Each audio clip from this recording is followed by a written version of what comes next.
Alright, y'all. Back with some new Fortnite. Remember you watching some.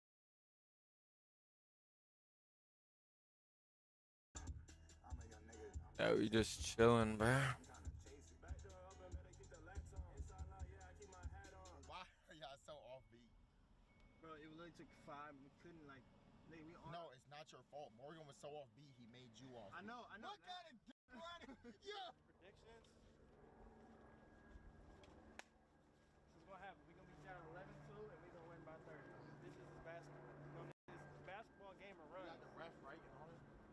They got it. They got everything. We just here to win money. You know what I mean? Like LeBron don't worry about the production in the NBA. LeBron just play basketball. Ooh, they love. I had to beat that because she was sleeping on us. I got it. See if I can. I'm sure. Hey. You got it recorded all. Nah, see, nah. Yeah, you actually stayed? Hell no. Go shopping at Supreme one time. Go shopping at Supreme. Now they skaters, things got buffs on. Now they rappers. They dropped 3 bands at Supreme too. Don't want to tell the whole story. That's what. What team are you on? Max's team. The winning team. The winning team. Stat line. I'm looking. Dude's so ugly, I'd dunk on him. 10 assists. Okay. 20 10 assists. I would drop him the fuck off.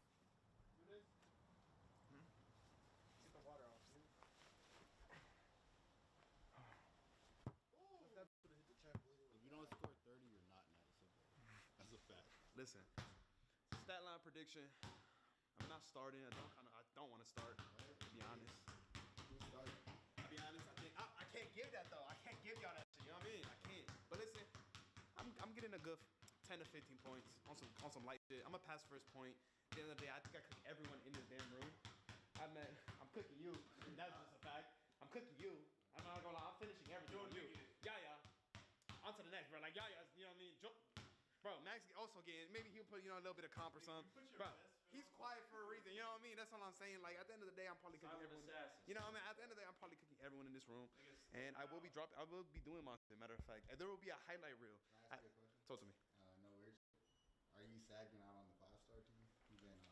Let's be real. Nobody's gonna see us tomorrow. Yeah, come on, bro. Want me to be dead ass? I'm not. I'm not gonna lie, I'm not sad. You know why? Because there's too much ego in here. Max is gonna want to clip. Swag is through the roof on the court. Everyone's gonna want to clip in this. There's too much ego in this. You know what I mean? Y'all definitely gonna want to clip. Max is going, huh? You want to clip? Yeah, cause look, I can make a mistake, and you know what I mean? Guess what? Subbed out. All right. No, cause I'm letting y'all know. When I cook y'all's team, and you know what I mean? I'm just letting y'all know. When I cook y'all's team, don't say nothing. That's true. Like, if you're on the team with a bunch of people that want to clip, they're not passing the ball. Not passing the ball one bit.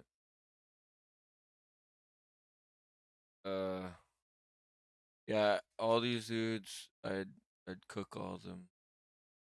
All right, don't say nothing, okay? When we have, and not only that, Lana's on the sideline cheerleading. There's no way I can lose. There's no way I can lose. What you think her boyfriend think about that? It don't matter if she got a boyfriend. I don't give a fuck. She the hus. What the hell? On my mama, I don't give a fuck. On my mama, I don't care. All I'm saying is, man, just good luck. That's it. Simple, bro. Move around, bro. Muffle. Nah, cause you about to piss me off. Yeah, nah, go ahead, bro. Go ahead. Okay, I see how it is. Okay. Yo, Morgan, bro. Yo, Morgan. Y'all finna get that belt, boy.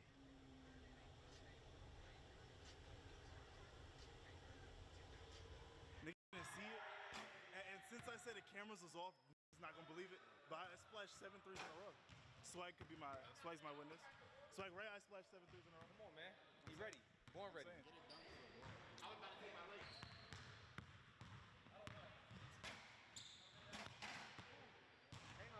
2025, 365. What's the predicts? Over under, they're saying spread is Team Max plus 43 and a half. Should be good. Right here? Everybody with jersey. All right, bet. When you sub out jersey, Boogie will be just to moderate and then like just swap jersey when. All right, team on 3. Let's go. Team on 3. 1, 2, 3, team. I'll let Nas start. I said. Who you got for the win? Huh? 6 man. They got the best 3 on the bench, bro. We about to make an impact, Morgan. Bro, Not even funny. why the f they got us on the bench though, nigga? Yeah, we about to make impact. That's why. Come on, all right. We gotta have the best players on the team. You want some? You good? McDonald's off the bench. I don't want to puke. Bro, you gonna play? Let's go!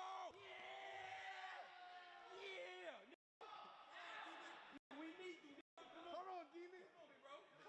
Hold on there, D-Man. Bro, Silky is so ass. He's fucking shit, bro. You frying ass. You ain't getting no stop, nigga. You can't stop him. Be fair. If I would have known, I would have fucking fouled. We gon' jump you, nigga. We gon' jump you. We gon' jump you, nigga. How you got court marker? That ref 5-star or no? He 5-star?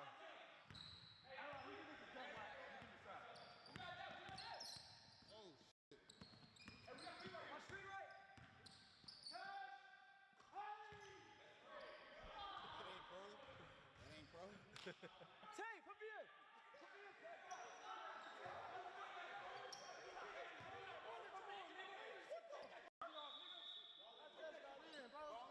You don't want to see a nigga get in his groove. You know what time it is. Shot checking.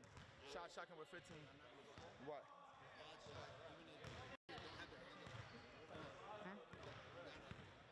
Nigga, I'm chucking. Stamina was ass because I was smoking weed.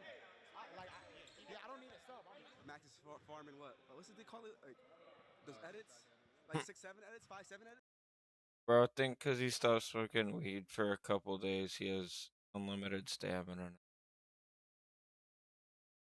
Crazy. 5-7. Better get some of those. 6-7. Look at that. She knows her. Wait, how's the halftime show? The halftime show. I was looking forward to that. Yo, I'm not gonna lie, bro. Y'all come in. Yo, y'all turning the ball over every play. I don't know. No. We have mad turnovers. That's why they came back. No defense. Look, this is what we're gonna do. I'm gonna play defense. Everyone play defense. I haven't been playing defense this whole game. That's why Yo, listen. Yo, when you driving, we just gotta kick on the drive. If you're taking a 3, that's fine. Take a 3. But on the drives, you gotta just see the kick. On defense, everybody get their man. You gotta help. You're not guarding one person. Stop chatting, laughing with the other team. I look like losing to Jason Ween in basketball. You gotta win this, please. Okay.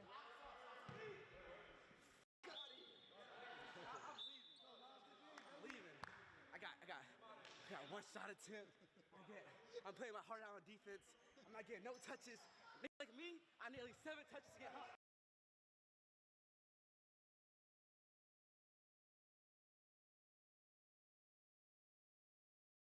Want to know how to turn your viewers into shoppers? It's simple.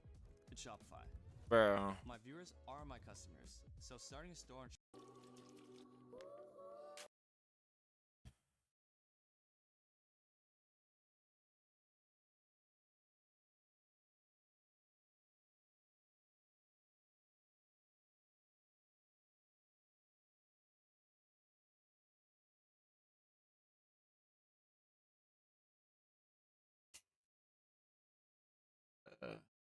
But they didn't even show the game. I'm a young nigga. I'm trying to chase him. I'm a young.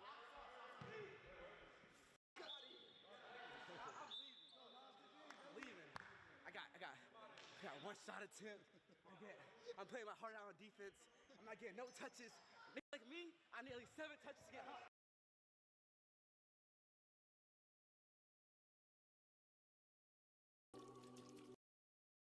Bro, I didn't even show the whole game. What was that?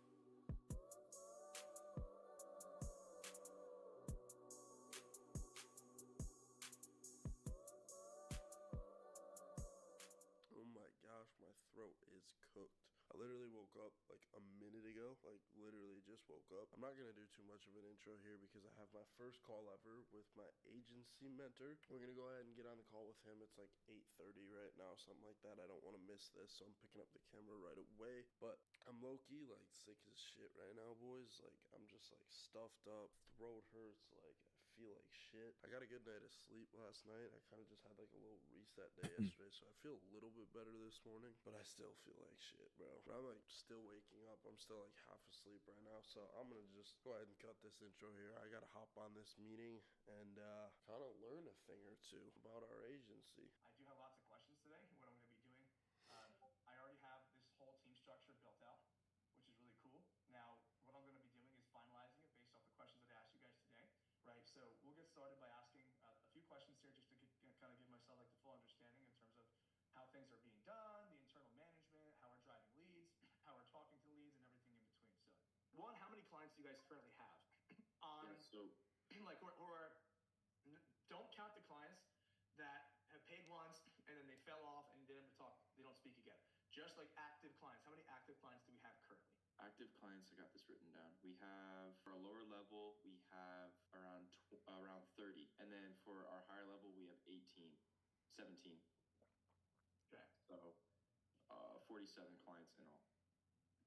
Perfect. Thank you. Now we're going to jump into team structure. So let me go ahead and basically go through this. CEO and founder, Brez, obviously. Mason, correct me if I'm wrong, but you're COO. Yeah. Cool. 1 hour later. So my homework is getting the marketing Bible done for you guys by next session. Your homework is getting all the homework done. Yep. When we actually have the whole team structured, then we're going to start using the marketing Bible. Okay? We're going to utilize your current organic reach to prove the fluency of it, to work out the kinks of it, because there's going to be kinks in it immediately. Then go ahead and build the messenger and script and DM setting standards for outreach and SOPs by next session as well. And what we're also looking for is by next section is have the team structure confirmed, smooth, and organized. And obviously these guys brought on board. On our next call, we're likely going to finalize this. Our next call is literally going to be probably only focused on finalizing team structure. Okay, we're not going to get into the nitty gritty of what I put together. We're just going to have it done. We're just going to obviously have the team structured. Once it's structured, then we'll start having the team utilize the marketing Bible and the messenger scripting. So we just wrapped that call up with our mentor for the agency. We kind of went over a whole bunch of like infrastructure stuff for the agency and like team building and how exactly we're going to go about building out the team. So like sales manager, closers, setters, DM setters, media buyers, just like everything in depth, very, very in depth. Now I got to jump on another meeting and I've got 2 more back-to-back meetings, quick little just 30-minute ones, not 2 hours long like that one. Then after that, I think I'm going to go look at a car. So I'm going to bring you guys with me. I'm not going to say what car quite yet. I'll show you guys once we probably get to the dealership where we're going to go look at it. But without further ado, I got to hop on these meetings. As well, it's looking like this first meeting here of the 2 is no showing. So in the meantime, I've got 25 minutes until my next one. I'm going to go ahead and this. Bro, how did I lose that, bro? I'm going to shower and stuff while I've got the time here quick in between this meeting and the next one. Saw my laundry from last night. I'm going to put this shit away later. If you guys are wondering why my laundry is hanging on my shower, it's because I don't dry my clothes all the way. Helps them not shrink and shit. That's why they're hanging on the shower, because I hang them up to air dry.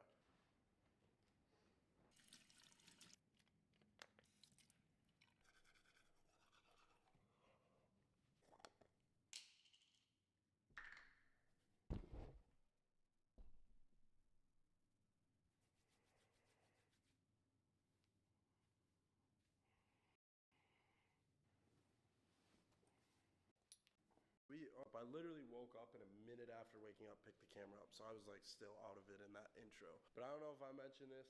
I'm like sick as fuck right now, bro. I get sick. My immune system get down on the end, bro. Looking forward to having you in here, bro. Let's run it up. All right, boys. So we just wrapped that second call up. Well, first call, second, I guess third or second call, because the second one, actually, no, DMs on Discord for this one.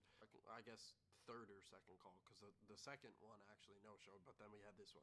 So now what I have to do is I got to go through the Discord. I got a bunch of DMs on Discord for some reason. I got to go through all my messages and stuff, just clear everything out, answer any questions in the Discord, stuff like that. Just make sure everything is all good to go before I go and head out to look at this vehicle, which I'm not going to say what it is yet.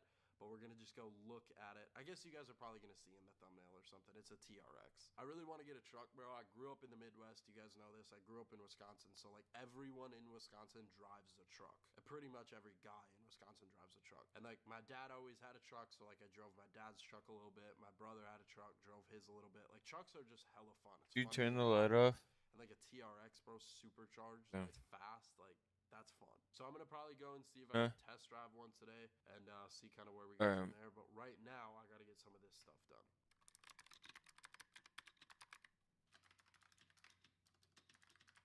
Also, next thing I gotta do here is my accountant sent me an email going over a couple transactions asking what they were. Bro, this dude sent me like 6 different questions, bro. Come on. But basically, he's asking kind of in regards to the car payments so we can go about writing off my cars because all my cars are write-offs. So I gotta go through these questions for him, answer these so that he can do my taxes. I've been asking this dude for a tax estimate for like the past month, bro. And they haven't got me tax estimate, so I don't know. I guess I gotta answer these questions, but I think I'm gonna head out of the house. But which watch do I wear for the day? I haven't worn this in a while. I'm gonna wear this. Honestly, hardly ever really even wear my AP anymore. I wear the Cartier way more. I want to get like a Rolex, bro. I want like a Submariner or something. Maybe like a root beer. A root beer would be cool. Something that's like not so plain. Something that's a little more like colorful. Need to start some laundry before we head out as well. I'm gonna do a batch of whites.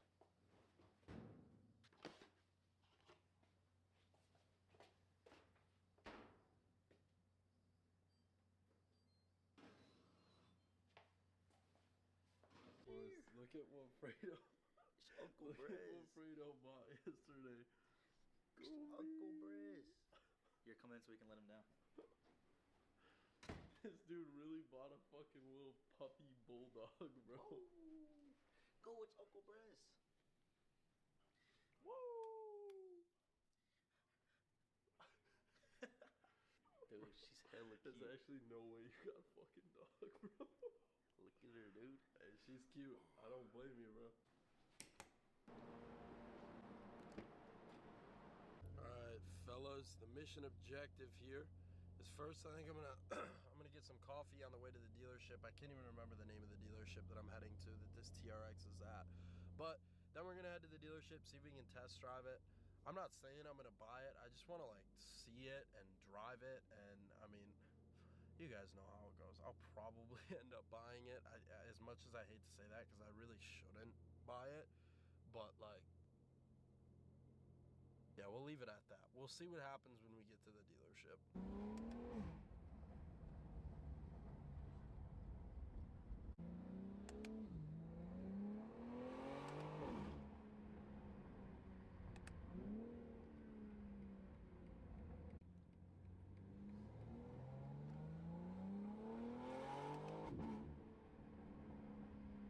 Alright, boys, bag secured. I never come to Starbucks. I just saw this on the menu and it looked kind of good. It's a iced chocolate mocha or something.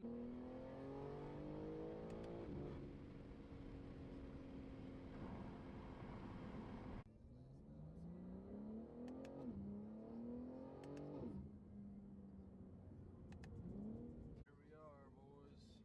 We made it to the dealership.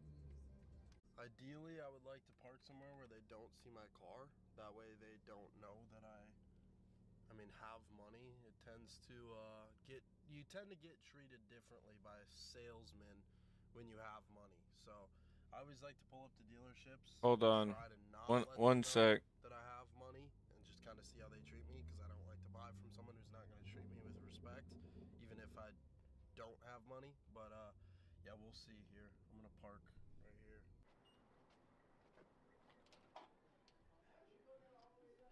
So far, a little bit of a odd energy from the salesman. He was just like, "You looking to buy it or what?" I'm like, "Yeah, that's why I'm here." I don't think he thinks that I'm a serious buyer, which I get it. People waste their time, but so he just came back and told me that I can't test drive the car. I can look at it and we can talk numbers, but until then, I can't test drive it. I mean, I'm not even trying to be a dickhead. I'm just trying to be, treated with respect.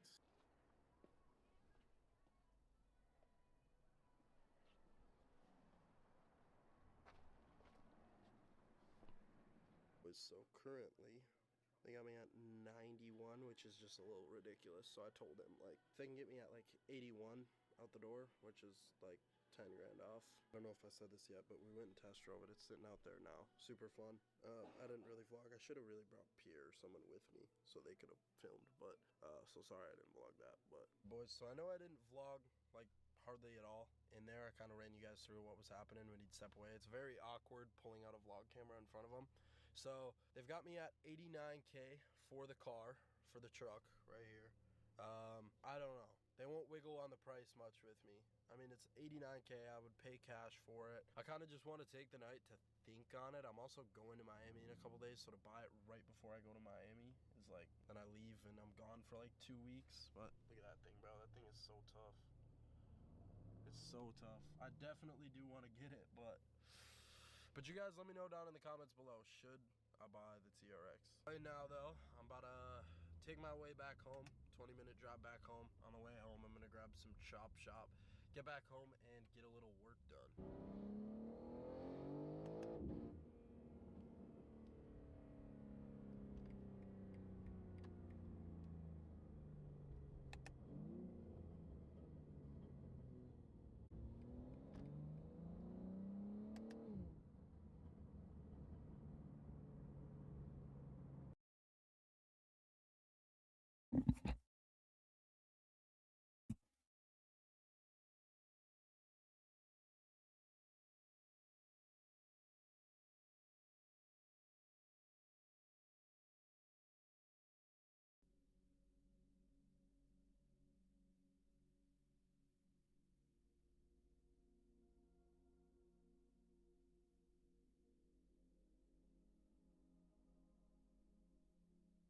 Yeah, pointing.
Why is everyone Why is everyone Why is everyone Why is everyone starting Why is everyone spiraling?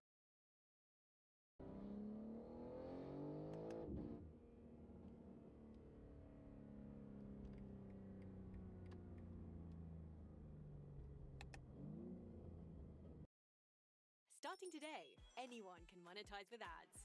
As part of the all-new Beehive. It's your boy Brez back with another sit-down video. Today I'm going to be dropping hella sauce for you guys. I'm going to show you guys exactly how we took this brand that has never ran ads before and been solely organic into doing a $217,000 month. So in this video, I'm going to break down exactly what we did as far as the brand side of things and exactly what their organic promotion looked like, as well as the special offers and stuff that were in place alongside of the product we were selling, the creatives we were using to sell that product. And I'm even going to hop into the ads manager in this video and show you guys exactly like step-by-step kind of what we were running for campaign strategies, all the way down to the creatives and how exactly we were targeting these people, so you guys can get a little bit of an understanding of what's going on inside of the actual ads manager itself. So like I said, this is a brand that has never ran ads before. This was their first time ever running ads. We managed to reach out to them. I actually met them at Caprice's mastermind. So after that mastermind, I followed up with them about running ads for their brand, and obviously they ended up going through with it with us. They came to the best in the game for the services. So yeah, these are two kids who are in high school. Well, actually just graduated high school, but they're fresh out of high school, absolutely crushing numbers with their brand, and thankfully they came to us for these services so that we were able to help them get to the next level with their brand. So let's dive a little bit into what exactly this brand looks like. Now, this brand is called Clairvoyant. Some of you guys may already know this brand. They've been doing pretty well organically on their own, but with these ads, like mentioned, we were able to take it to another level. So obviously this brand is structured very, very well already, and one of the key things that allowed them to do so well with this drop was their winning product in itself, as well as the organic foundation they already have.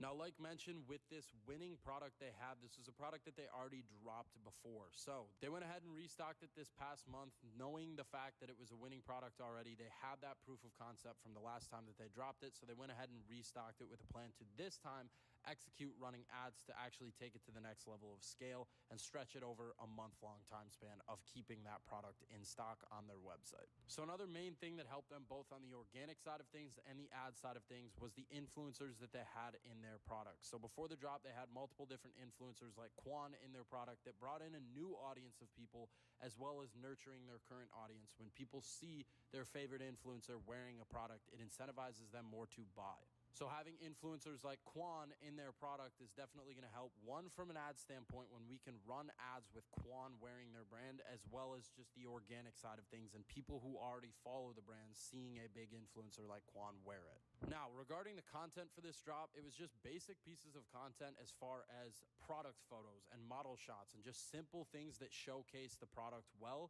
in order to actually sell it. The product itself we already knew was a winning product, so it didn't take anything crazy on the content side of things in order to sell this product. Simply all it took was just some simple pieces of content placed in front of the right audience in order to do the crazy numbers we did with this drop. Now let's talk about the rollout strategy for this drop. So unlike most other brands we work with, we did no pre-drop advertisements prior to the drop, solely just their organic rollout. So now regarding this rollout strategy, they started posting content around the 19th of August and realistically only had a couple of pre-drop posts that they pushed out organically. Those posts ended up doing really, really well since they hadn't had a drop in a long amount of time, so customers were obviously waiting for the drop. Now, unlike most brands we work with, they didn't run any sort of pre-drop advertisements. We didn't even start running ads until about 3 days after the drop. With this drop specifically, it was more so structured to push the drop post-drop when the product was already out, rather than build a crazy amount of hype before the drop, where then we released the product on drop day and did crazy numbers on drop day. It was more so of like a slow-paced buildup of ads over time. Now, regarding the actual drop day in itself, like I said, we didn't even start running ads until around 3 days after the drop had already been live. We started with just some simple campaign structure, as long as simple creatives we already knew were winning, and I'll show you guys that in just a minute once we hop inside the ads manager. But first, let's talk about the actual results that we were getting them within the first week to the first month of us running their ads. Now, within the first week of the drop, obviously the hype started to die down a little bit over time as the drop progressed. So within that first week, it was kind of a testing period of us figuring out exactly what worked with ads as we were scaling to get to the level where we could take things to high scale. So throughout that first week, we managed to maintain a super healthy 13x ROAS, spending around 1.2K to make around $17,500 back. Keep in mind, obviously, that return is going to be super, super good as there's hype coming in from the drop, but as that starts to slow down, our ROAS is going to decrease, but the volume we're doing from ads is going to increase. So around the first month of the drop, after... Why is my ping? My ping's not even bad. Why is my Wi-Fi just... Oh no, it's getting pretty bad. Oh no, what's going on?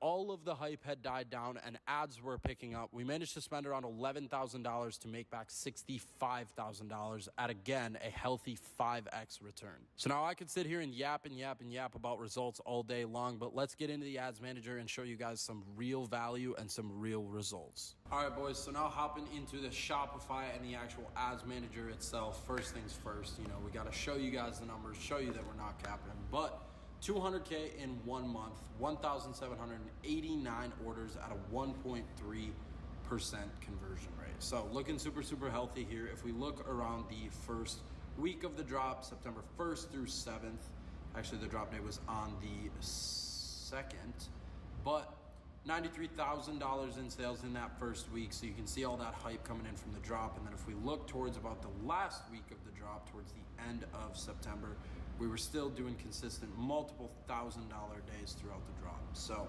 still maintaining that healthy 1.2% conversion rate. So overall looking super, super good. And then if we take a look at September 30th, we were still, even after all of the pre-drop hype had hyped down and everything coming in organically was pretty much dead, ads were managing to maintain a $7,000 to $8,000 days if we look at October 1st here. So obviously, with all of that hype died down, but ads starting to pick up. Did those bullets not just go through him? $8,000 days at a 2% conversion rate, so looking super, super good there. But obviously, unfortunately, they had to then fulfill those orders, so they went ahead and closed their drop, even when we were doing $8,000 days consistently, which is unfortunate, but has to be done, obviously, so that we can fulfill those orders on time. And then when we restock these products again in the future, can go even harder on the restock. Now, coming into the ads manager itself here, let's take a look at kind of what we were doing as far as our campaign structure. So obviously off the rip here, we were starting with a basic cold conversions campaign as well as a retargeting and interest stack. And then as we built out our campaigns and started to build more data inside of those, we then looked to implement a lookalike audience campaign.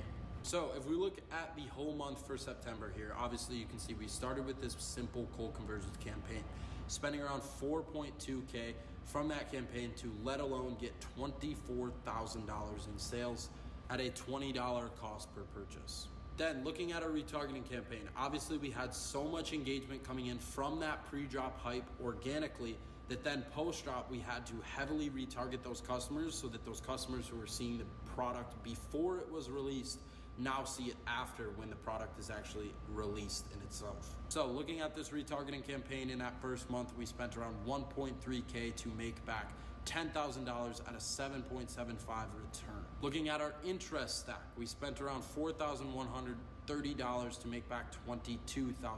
So the whole point of running that is to target people more specifically based on the things that they're interested in. So things like streetwear, Balenciaga, Stussy, all interests that are related to Clairvoyant's brand and what people that would averagely engage with Clairvoyant would also engage with outside of that brand. So we're picking interests that are similar to what Clairvoyant's target audience looks like, putting those into an interest stack just like so, splitting those up, finding which interests specifically perform the best, and then moving forward with those interests in order to take it to scale.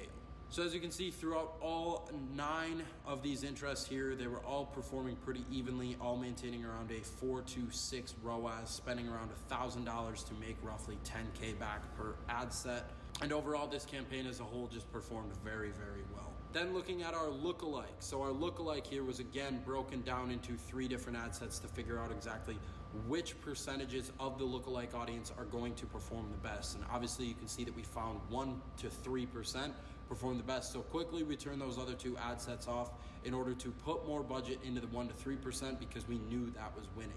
If we look at like the cost per clicks here, for example, the cost per clicks are a little bit higher on this ad set, but the overall conversion when looking at the return is better. So we continued to allocate more budget into that 1 to 3% lookalike ad set in order for it to get more spend and obviously bring more revenue in the end of the day. Now, let's go ahead and dive into kind of what the creative side of things looked like for all of these campaigns. So throughout all these campaigns, we had our winning creatives already from the rip. So we just put all of these winning creatives into each campaign, into each ad set, and just ran everything with the same creatives that we knew were performing well. So if I go ahead and open up the preview of these different creatives, I'll kind of run you guys through what we were running. So this first one here, like I said, a big influencer wearing the brand. Quan wearing the brand. Everyone knows who Quan is. As soon as he puts something on, it's going to incentivize people to buy it way more than anything else, right? So first one here is going to be a video with Quan. Now our second one here, again, Quan, we milked it hard.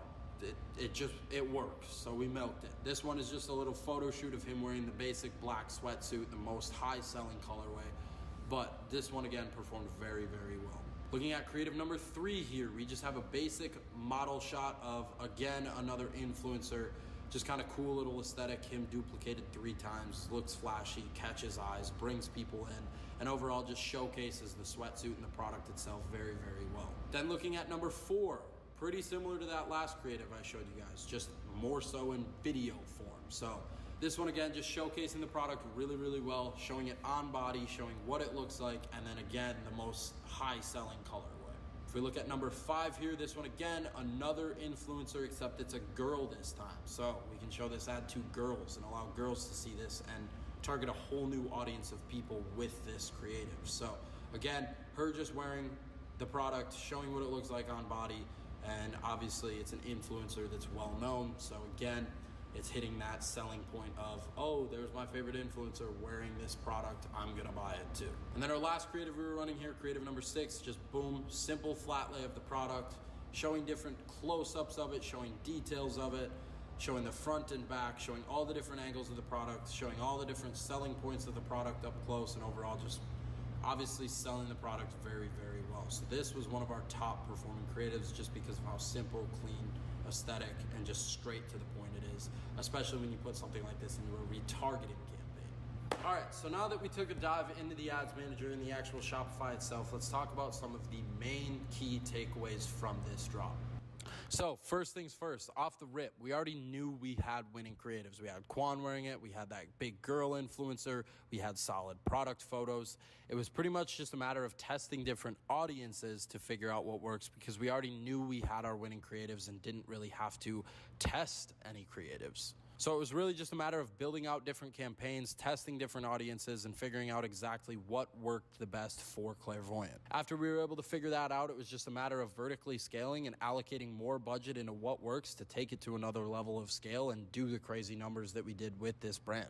And obviously, like I showed, those creatives were very influencer heavy to where it incentivized people to buy a lot just because they saw some big influencers wearing their brand. And in the reality, that's really all it takes with a brand to be able to do those numbers. It doesn't take anything crazy. It's just a good product, some good content, and the right ad setup behind the brand in order to achieve numbers like we achieved with this brand. Now, one unfortunate thing with this brand is that they did want to close their site, like I mentioned before, in order to fulfill those orders on time. Even though we were doing $7,000 to $8,000 a day consistently after all of the drop had died down solely from ads alone. Ads were bringing in so much traffic to the brand that was at a high converting rate, allowing us to be able to hit those $7,000, $8,000 days. And I still believe that if we were running ads for them now 2 weeks after they've closed their site, I still think that we would be able to achieve those numbers, just simply because they had a good product, they had good content, their website looked good, and we were running ads with the right setup and the right team in order to generate those results from ads alone. Like I said, that's so doable for any brand. So obviously this is one of many, many brands that I work with, ranging from brands all the way as big as Caprice down to brands as small as startups with very little followers on Instagram. Moral of the story, this can be doable with any brand, no matter the size. So if you guys are interested in working with me to have me do numbers like this for your brand, I'm gonna go ahead and leave the link down in the description below to apply to work with me. I'll be reviewing all the applications manually myself, and if you're qualified, I'll have someone from my team reach out to you in regards to working with us. So like I said, if you guys are interested in that, go. It's like makes sense, but I still don't understand why they pay him to run ads for them.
Like about goddamn time, dude. He just keeps fucking pushing me. Like, get the fuck out my face, bro. Like,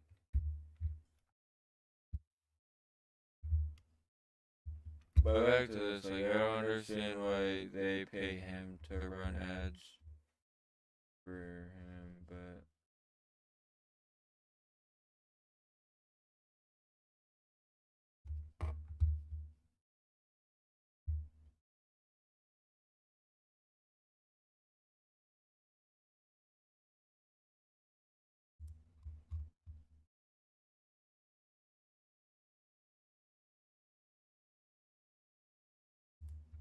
If you're serious about print on demand, you need to try Kittle.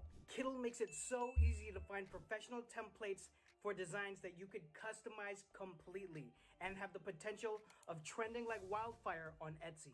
Their library of templates is constantly being updated, and some of my favorite features are Kittle's text effects, premium. In this video, we made it out to a luxury shopping mall where products sell from $300 to upwards of thousands of dollars. And today we're here to talk to these luxury buyers and find out if a product that we made from home can command a luxury price. I think it looks incredible, so let's see what the audience has to say. The jacket that we designed was inspired by Chrome Hearts, so before we show it to luxury shoppers and get their honest reaction, let's take a moment to learn about the rise of Chrome Hearts in the market. This brand was started by Richard Stark, and he began working in fashion as an employee of a leather company during the 1980s. He then partnered with two of his friends to start their own leather business. In 1989, they were hired for a project to make jackets for a movie that was actually called Chrome Hearts. But before the movie was released, it changed its name, and the Chrome Hearts luxury brand was officially born. After the movie was released, it brought attention to their designs, and it was then picked up by a luxury store called Max Field. This then started their journey into opening up their own luxury retail stores across the country. Throughout the 2000s, they scored huge collaborations with artists such as the Rolling Stones, and they even designed Mick Jagger a $40,000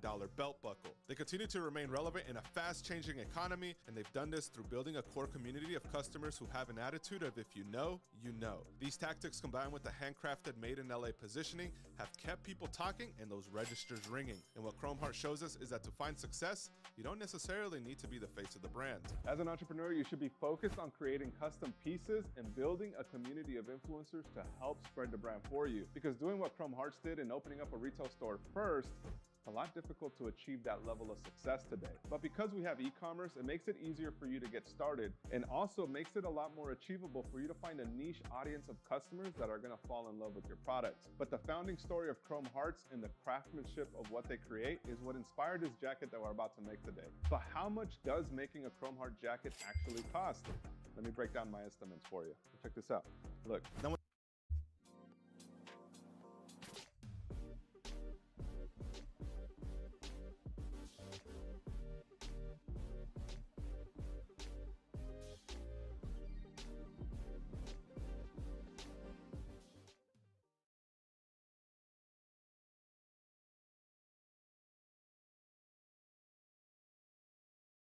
Starting today, anyone can monetize with ads. As part of the all-new Beehive ad network, thousands of newsletters have already monetized, and it's about to get even better. More ad opportunities, better brands, automated payments, streamlined processes, and more. And starting today, anyone who wants to monetize their newsletter will begin receiving ad opportunities. That's right, anyone. You don't need to have thousands of subscribers. You don't even need to send frequently. You just need to be on our scale plan and connect your payment account so you can get paid. Then, let the revenue start piling up. The Beehive ad network has already paid millions of dollars directly to newsletters, and we're just getting started.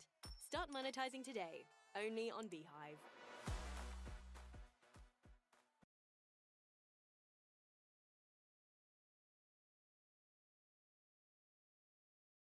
You keep seeing people with their clothing brands making 10K, 50K, 100K, 200K, a mil from their drops. You keep wondering to yourself, how do they do it? Well, guess what? In today's video, I'll be teaching you guys just that, how to market your clothing brand correctly, because some of you guys are not doing it right. So as you can see, I have all my inventory behind me, and this is my new drop right here. Boom.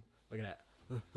My brand is called Grout Locker. For those who not know, I'm an 18-year-old brand owner. I have been working on my brand for 4 years now, and I'm still in high school. That's the crazy part. We are on the way to 7 figures in sales. Hopefully, we can achieve that pretty soon within these upcoming few months, because it is Q4, Q1. They usually do like the best for me, because that's when people are spending the most money. Pre-Christmas, people are buying gifts, and then after Christmas, usually like my younger audience, they're spending their money like crazy. Hey, they see my post on Instagram, they cashing out. So yeah, Q4, Q1, usually like my best 2 quarters right there. Before we get into the video, I just want to show you guys this right here. A lot of your favorite influencers or a lot of your favorite mentors can't even show you this. As you can see, this is a Shopify badge for 10,000 orders, Grout Locker. When is the date on this? June 1st, and my birthday is actually June 4th. So yeah, we got that. Just wanted to show you guys this, just to let you guys know I'm not like rap cap. I'm actually for real on what I talk about. So if you don't want to take my advice, boom, boom, boom. So all the evidence that you need is in your face. I'm not just sitting here talking in the camera. I'm actually giving valid advice. So let's get into the video. My favorite type of marketing is lifestyle marketing. So Cali the Kid, what the heck is lifestyle marketing? So people usually buy from a brand because guess what? The brand looks cool. Why do you buy from Nike? Some of you guys, oh my gosh, LeBron wears Nikes. I'm gonna go buy some Nike. What else? But why do you guys really so annoying. He just keeps backing up. Like, think to yourself, why am I buying this? And then sometimes it might be because like the way they portray themselves, like Cortez, they have really good marketing as well. Some brands, they just have like this lifestyle that just makes you want to just buy, because you want to be like included, like you want to feel included into that lifestyle. So that's all marketing, guys. So me personally, how I built my personal page was like lifestyle. Like I just like to post my lifestyle. So me making a clothing brand, literally sit there, whatever, I just go to LA, go to Rodeo, go to Malibu, whatever, and I'm just like wearing my clothing brand 24/7. Every time I go out, bro, I'm dead ass like wearing this right here, or I'm wearing one of my t-shirts. I'm always wearing my t-shirts. I'm always recording videos. So it's just like natural for me, but people just like always see me wearing my brand, and then like they see my lifestyle. So sometimes, most of the times, they be like, boom, I'm gonna go copy him. I love his lifestyle, I love what he's doing, love his videos, love his content, I love him as a person. So I'm gonna go cop from his brand because I love his lifestyle. Also on your brand page, oh my god, bro, like page, you need to have like, you can't just like, I don't know how to like say it to you guys, like you gotta have like nice photos. Like you can't just, I know the white background is cool and all, but me personally, that's not like really my thing. You guys know, like with the little white backdrop, you do the photo shoot for your brand, that's cool and all, but I feel like what does better is like if you just go out into the world, whatever your vibe is, graffiti, you like cars, incorporate car. I love cars, bro. If you go on my brand page, there's cars on there. Go on my personal page, cars on there. I have a car count, so I love cars. So like I try to incorporate cars into my brand, into my clothing brand. So that's just like my lifestyle. So whatever like works for you, you need to go out there and get content with it, with your brand. Like don't just do like the little white background for your little brand, the photo shoot. That's cool and all, yeah, you can do that, but you need to be out there creating a lifestyle for your brand. So whatever you're interested in as the owner, creator of your brand, go out there, go shoot some content while wearing your brand. If you like skating, boom, Supreme, there we go. Supreme, babe. Why do you buy from them? It's because the lifestyle. Back in the day, skaters used to rock Supreme crazy because guess what? It's like a skating brand. So that fit their lifestyle. So they just feel like compelled to buy from Supreme. What's like the first brand you think about when skating? I don't know if I'm saying that right, but anyways, you guys get it right. If you're a skater, you probably have a few Supreme pieces in your wardrobe. So that's just like the lifestyle Supreme gives off. So Louis Vuitton, Gucci, they all give like this luxury lifestyle. Like it makes you feel better than everybody else. You want to say that, even though this is like a piece of clothing. Like, bro, they're not better than anybody, but that's literally like their brand like portrays itself. Like, you know, that's the lifestyle, the vibe their brand gives off. So you need to figure out what you like. You want to be the same amount of strikes. You need to have a luxury lifestyle. You need to I get knocked down 5 times. So people be compelled to just naturally buy from you. If you love skating, boom, you need to have that skating lifestyle. Always be at the little skating pop-ups, whatever. Skate.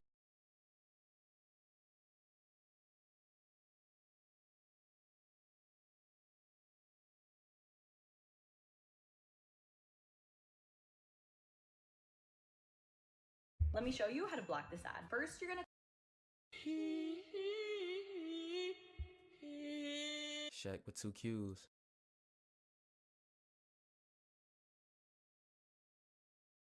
Reggie, talk to me. Pull up on me, big shorty. You start with the first brand. What you just said, this nigga? Yeah, Reginald. But I want to come on, Reginald. That's kind of crazy. Starting today, anyone can. Why is everyone spiraling over YouTube banning ad blockers? Like, Starting today. why is everyone spiraling? Starting today, anyone can monetize with ads. As part of the all-new Beehive ad network, thousands of newsletters have already monetized, and it's about to get even better. More ad opportunities, better brands, automated payments, streamlined processes, and more. And starting today, anyone who wants to monetize their newsletter will begin receiving ad opportunities. That's right, anyone. You don't need to have thousands of subscribers. You don't even need to send frequently. You just need to be on our scale plan and connect your payment account so you can get paid. Then, let the revenue start piling up.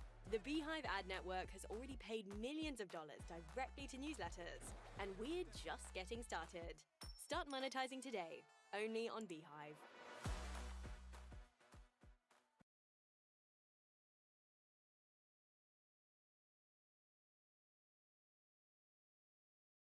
Want to know how to turn your viewers into shoppers? It's simple. It's Shopify. My viewers are my customers, so starting a store on Shopify and connecting it with my YouTube channel just made sense. And I can manage it all directly on Shopify. Let's go make something. Whenever I feature a product in a video, I just sync with my Shopify store and bam, it's right there for viewers to shop. It seems That's so fucking annoying, bro. Just elbow spam. If I was starting from $0 again, this is exactly what I would do. First of all, you need to realize that, look, this right here is only $1,000. $1,000 can't even cover your monthly expenses. $1,000 might be your rent for the month. So you thinking that you're okay and you being up, you having money because you have $1,000, even $2,000 in your bank account, you're already on the wrong path, man. So first, understand the value of money. That's the first thing I'm gonna do. Understand the value of money. If I'm living at my mom's house, I need to realize how much rent is getting paid, what the mortgage is, what's actually going out. What would life be like if I was independent? How much money do I need to be making? First, that's what I'll do. Some value, leverage my and then I have to pay $3,000 a month in expenses. 5 minus 3 equals 2. So then I'm profiting $2,000 a month in profit. So that's kind of how my first Airbnb went. I was averaging profiting $2,000 a month in profit. So then after the first 4 months, I can officially pay off my credit card. Everything after that is profit. So let's say it takes me 4. If you're watching this video, there's an extremely high chance that you're gonna get rich in this lifetime. And I'm not just gassing you. The fact that you are on this side of YouTube getting recommended this type of content means that you are putting your energy and attention towards this thing. A lot of people don't even think that it's possible, but you are one of the people that actually thinks that you can achieve it, which is really the first step.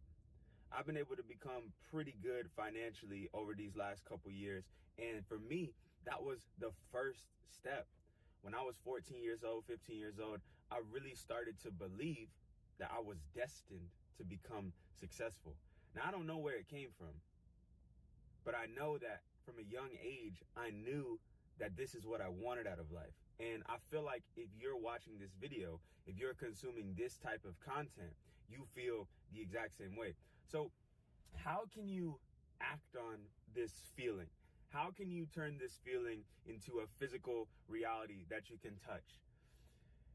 Well, I have a formula, and in this video, I'm going to share the formula that I used to take this belief and make it a reality. And for somebody like you who has this desire to become rich, I think you'll be able to use this formula to become successful in your own life. So the first things first is that you need to believe that it's possible. The way you cultivate this belief is first by seeing other people that are just like you that did it. I saw people on the internet back when I was starting. It was on YouTube, it was on Facebook, it was on forums, just making this thing work. Now more than ever, you have this ability thanks to YouTube and TikTok. There's millionaires of every age, color, shape, country. Every single day you see them. It's undeniable that it's possible. So that's the easy part. That used to be a lot harder. Imagine you grew up in a small city in Ohio 30 years ago. You don't see any rich people. Now you can't get one day without seeing a rich person. It's become easier than ever to get past this first step. Now the second step's a little bit trickier. The second step is figuring out which way to go. You might say, oh, I want to be rich. Oh, I'm going to become successful, but I have no idea what I want to do. It's crazy because I remember when I was young, especially when I was in high school, I used to just beg God. I used to just pray God and say, I want an opportunity. I wish I had something from you to focus all my energy on. If I just had that one thing, I promise I would give everything to it. I used to really think this all the time. And as I grew older, I understood that it doesn't work that way. Sure, there's moments where it feels like God is pointing you in the right direction, but I never had this moment where God came down and was like, yo, this is what you must do, my son. Get it done. No, it was just like an effort of trial and error. Oh my So god, many this game people pisses me off, bro. stay paralyzed for their entire life because they're waiting for this divine moment where God tells them exactly what they're supposed to do and they're just gonna go and do it. But I'm a firm believer that it doesn't work that way. I think it comes from experimenting and trying different things that you begin to get the inclination that this is the right thing to do. Nobody told me to do YouTube. It wasn't something that I was feeling is my life's destiny or purpose. But what happened was at a very young age, I tried to make videos and I had fun with it and I really liked it and it put a spark inside of me. I didn't have a calling to do e-commerce or software, which are the two businesses that I've been successful in. I was just trying a bunch of stuff. I stumbled upon these opportunities. And the third step is that I stuck with them long enough to see them into fruition.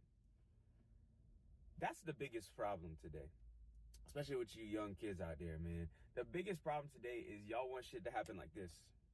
Like, you just want to start a business, you want to start a YouTube channel, and you want that thing to just blow up in 30 days. Guess what? It doesn't work that way.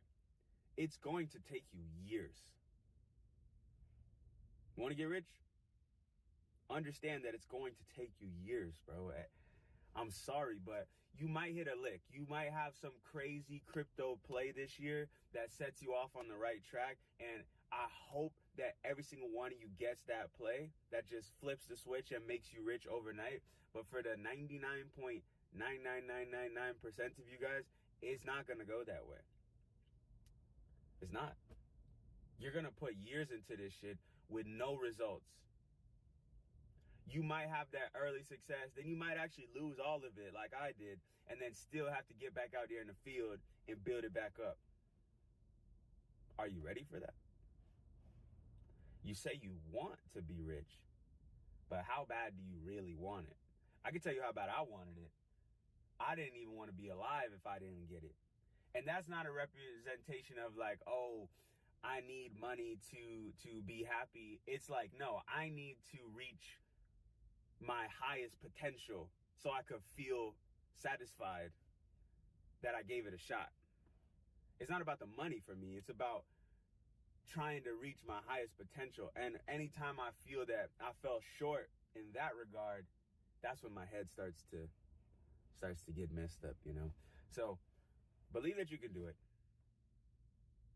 Find a path. Stick with that path for long enough, because most of y'all be giving up way too soon. The fourth thing will be to find some comrades, man. Find some allies. Find one or two people that are on this journey with you. You can go and do it on the internet, 1000%. Discord is one of the best places in the world for this. Paid community is one of the best places in the world for this. But if you can find a homie that is in your town, if you can work with your brother or your sister or your cousin or your uncle, I don't know, your parents, somebody that is on the same mission as you, man, let me tell you, it makes it so much easier, because then you don't feel crazy no more. You just feel like somebody gets you. I had somebody like that. His name was Shay, and Shay was really my dog. Like, he moved to my high school when I was a senior, and we didn't know each other, but in like 1 week we met and we just clicked up. Like, he liked making videos like me. He liked building businesses like me. And sure enough, we just hit it off. We started making movies together. We start making Shopify stores. We start doing every business you could think of together. Like, that was literally my brother. And that was the person that I built my first $1 million company with. I don't know if it would have been possible without him. I don't know if it would have been possible without him, because maybe he made me feel like it was normal or it was possible. So you need to find a comrade. You need to find somebody that wants this just as bad as you want it. Or find somebody and just like gaslight and convince them that they need to join your team, like some MLM pyramid scheme shit, so they get them on board and they're just rocking with you. This will help you tremendously. Just those things in combination will take you pretty far in life. They really will. The next thing that I would add to the back of this is be extremely vigilant about educating yourself. Watching videos like this is cool, but I'm not a billionaire. I ain't even made $100 million. You know, I made a little something though, but I ain't make $100 million. You can go to the library right now if you live anywhere in a developed country, and for free, you can check out books from people who have made hundreds of millions or billions of dollars putting all their thought out knowledge in between 200 pages. Books, without a doubt, are one of the biggest reasons I became successful in my life. I probably read 300 books. Maybe more. I don't know. I've read so many books since I was 15, and I used to hate reading. I used to hate all that. Give me a TikTok, bro. Give me some brain rot, bro. But I found that the best knowledge in the world was hidden in books, and I just fell in love with them. I don't read today as much as I used to, but I'm getting back into it, and it's like bringing me back to why I started reading in the first place. So you need to be relentlessly pursuing education, and assume that you literally know nothing. Even today, as a multi-millionaire, I don't know shit. I don't know anything. I am not smart. And this is not me talking down on myself. This is me humbling myself and saying, yo, you have so much to learn. You're not that good at business, bro. Like, you made some good money, but like, you're not that good. Like, there's kids under 30 that have made 100 millions, even some billionaires. So like, don't get this feeling that you know everything and you're like the guru. And even with this channel, I try not to come from a place of like, I have the answers. Listen to me. It's more like, this is my story, and I'm just sharing things that I learned from my story. You know, like, this is not me saying I have it all figured out. Like, so you wanna fucking elbows. I'm trying to avoid it being that, because I can't stand that. I don't think any young person should put themselves in that type of position. I'm just sharing what worked for my journey. But always be pursuing education, man. And I'm not talking about college. I'm not talking about YouTube videos. I'm really talking about books. And I'm really talking about courses. So buy my course. Gotcha.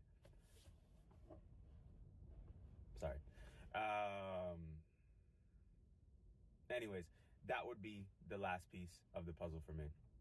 If you can combine these 5 things, I think you'll be pretty good. And I think that you're on the right track just by watching these videos. And I guess the last thing that I have sort of learned over the years through all the trial and error and, you know, the ups and downs, I guess the last point that I want to add to it all is try to enjoy it. It's cliche. Sorry, I'm Mr. Cliche. I don't got the new quotes for you, but it's real. Try to enjoy it. The journey of trying to figure this thing out and getting rich is what is fun. It's not the end thing that is fun. Like, you know, I got this car and I got another car and I got another car and I got another car. Doesn't matter. It doesn't matter. I have more fun when I'm building stuff and when I'm doing stuff. But I always thought once I got this car collection and stuff that I was going to be feeling like on top of the world. And I'm not going to lie, it does feel pretty cool. Like, I like to take this car every day, come get a little coffee. Like, it's a vibe, you know?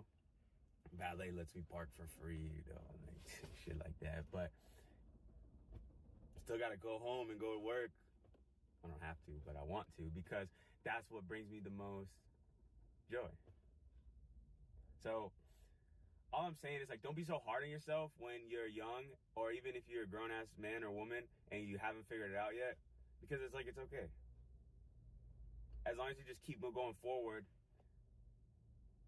it's okay. Because over enough time,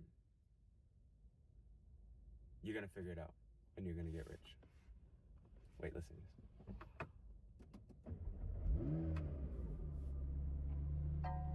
Okay, bye.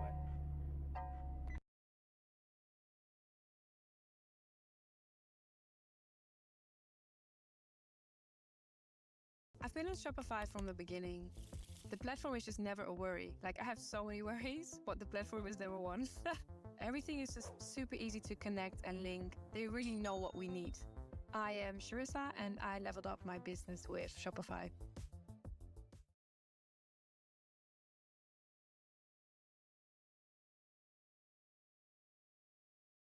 What if I told you that getting richer than 99% of people is actually easier than you think, and all it takes is just 30 minutes a day? Well, if you follow the strategy I'm about to share with you in this video, I promise you will make more progress in 1 year than most people will in a lifetime. And look, I started doing this a few years ago when I was completely broke. And today, even after making over $10 million online, this strategy is still something that I follow religiously every single day. So today, I'm going to share it with you, tell you why it works so well, and show you how you can apply it to your life to get disgustingly rich. First, you need to understand how the average person operates and how to break free from this trap before it's too late. If you look around at what the average person does, you'll realize that most people never make any progress in their life.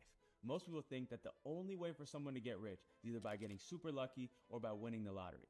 They spend so much time thinking that the government or some outside force is controlling their life, and they feel that their fate is not in their own hands. So they go their entire life doing the absolute bare minimum.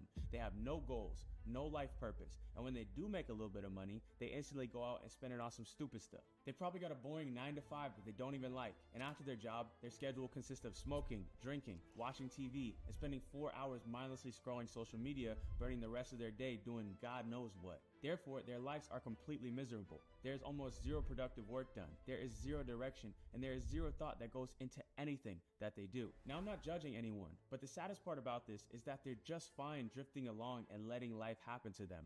They are literally playing life on autopilot and never take action to improve themselves. And when I stop to take a close look at it from an outsider perspective, it is just so bizarre to me to live life in this way.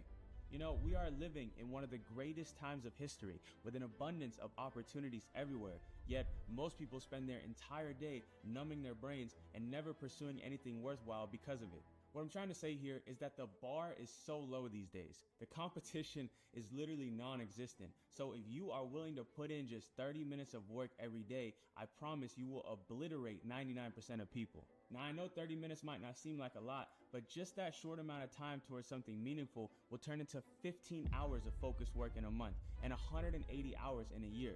In 1 year, you can get almost 200 hours ahead of your competition. And to do that, I'm not telling you to meditate for an hour a day or making you wake up at 5 a.m. to go for a run like David Goggins, nor am I telling you to work for 12 hours a day for 6 months straight.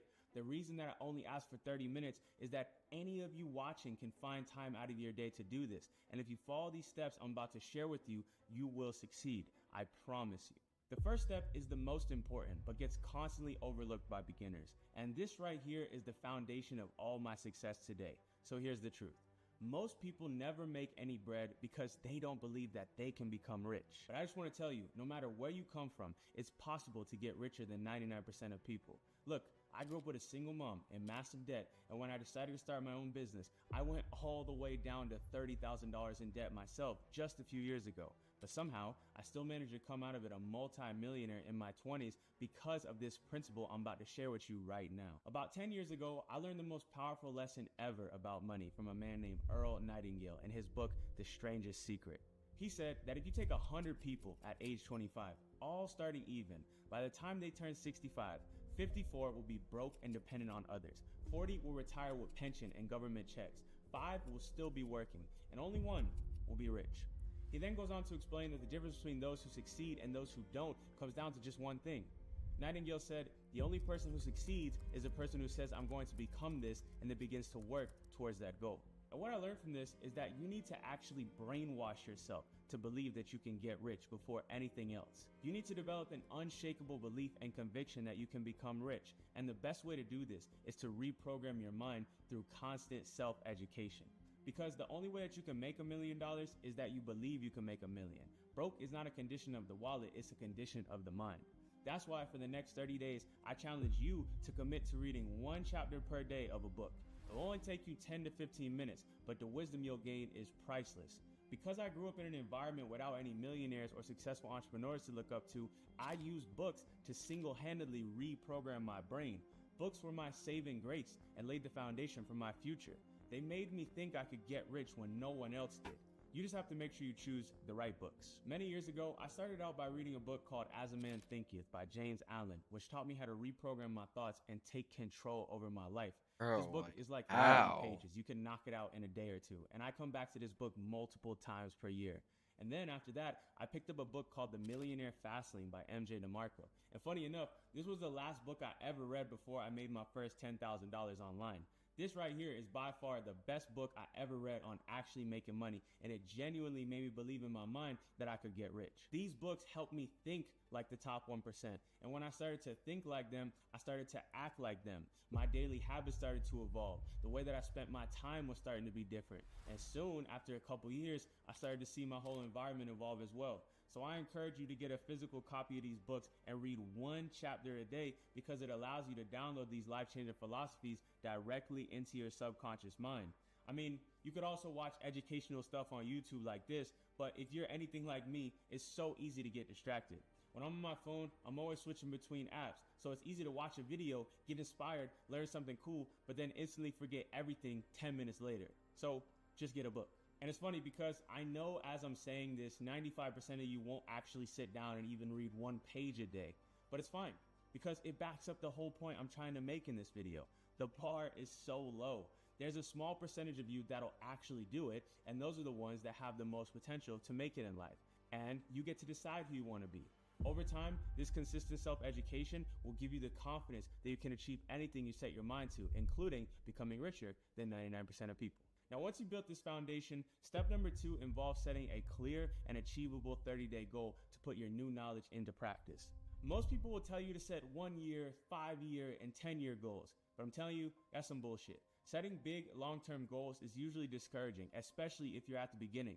And I'm not saying that you shouldn't dream big or have those massive goals. I'm saying that you need to set targets that you can actually hit right now so you can start gaining momentum. Most people aim too high and fall short and then get paralyzed and lose all the desire to keep going. But the momentum you gain from hitting goals, even if they're small, is unmatched. So when you're goal setting, don't make your goal something vague like, I want to start a business and become a millionaire. It needs to be a clear and trackable goal, like I want to make $1,000 from dropshipping in the next 30 days. I want you to pick 1 main money-related goal, and don't aim for something out of your reach. You want to choose something that you genuinely believe you can achieve over the next 30 days. Then, you want to reverse engineer all the actions that you need to take to accomplish that goal and write it down. Make sure you put it somewhere where you can see it every single day. You need to figure out what skills do you need to learn. How much time do you actually need to put in? And what specific steps will you need to take every single day to make it happen? This will make everything so clear and make it really easy for you to take action every day. If at any point you don't know the answer to these 3 questions, that means that you're just... Bro, does he not get hurt, bro? So you can go out and educate yourself on Google, going on YouTube, reading books, or finding a mentor who can give you that knowledge so that you know what next steps to take. Many people have done what you're trying to do. I promise that the answers are out there somewhere. You just need to find the right people or resources to tell you how to do it and then execute. So as a part of your 30-day goal, you should also learn a simple in-demand skill that will allow you to help people and charge them for your services. You can learn online skills like video editing, copywriting, or more hands-on skills like mobile detailing, lawn mowing, or window washing. These are all skills that help solve other people's problems, and if there's a need for it, people will be willing to pay for it. You know, there's a common misconception that you can make money, but it's actually impossible to make money unless you own a money printer. What you're really talking about is earning money. The only way for you to earn money is to convince other people to pay you in exchange for helping them out with a product or service. If you can learn and provide valuable skills to the world, you'll get paid. It's as simple as that. And if you feel stuck and you're not sure which skill you should pick, I just launched a new program with my boy Iman Gadji called the Digital Launchpad. For just $37, you're going to get access to our elite group of multimillionaire friends that you can ask questions from and get real-time answers from every single day. Inside Digital Launchpad, we're personally going to teach you the best methods to go from zero to making your first $1,000 online, like copywriting, sales, social media marketing, and of course, dropshipping. I shared my entire blueprint of how I created a multi-million-dollar store, and I even created a store live step by step inside of this program and got my first sales in under 24 hours.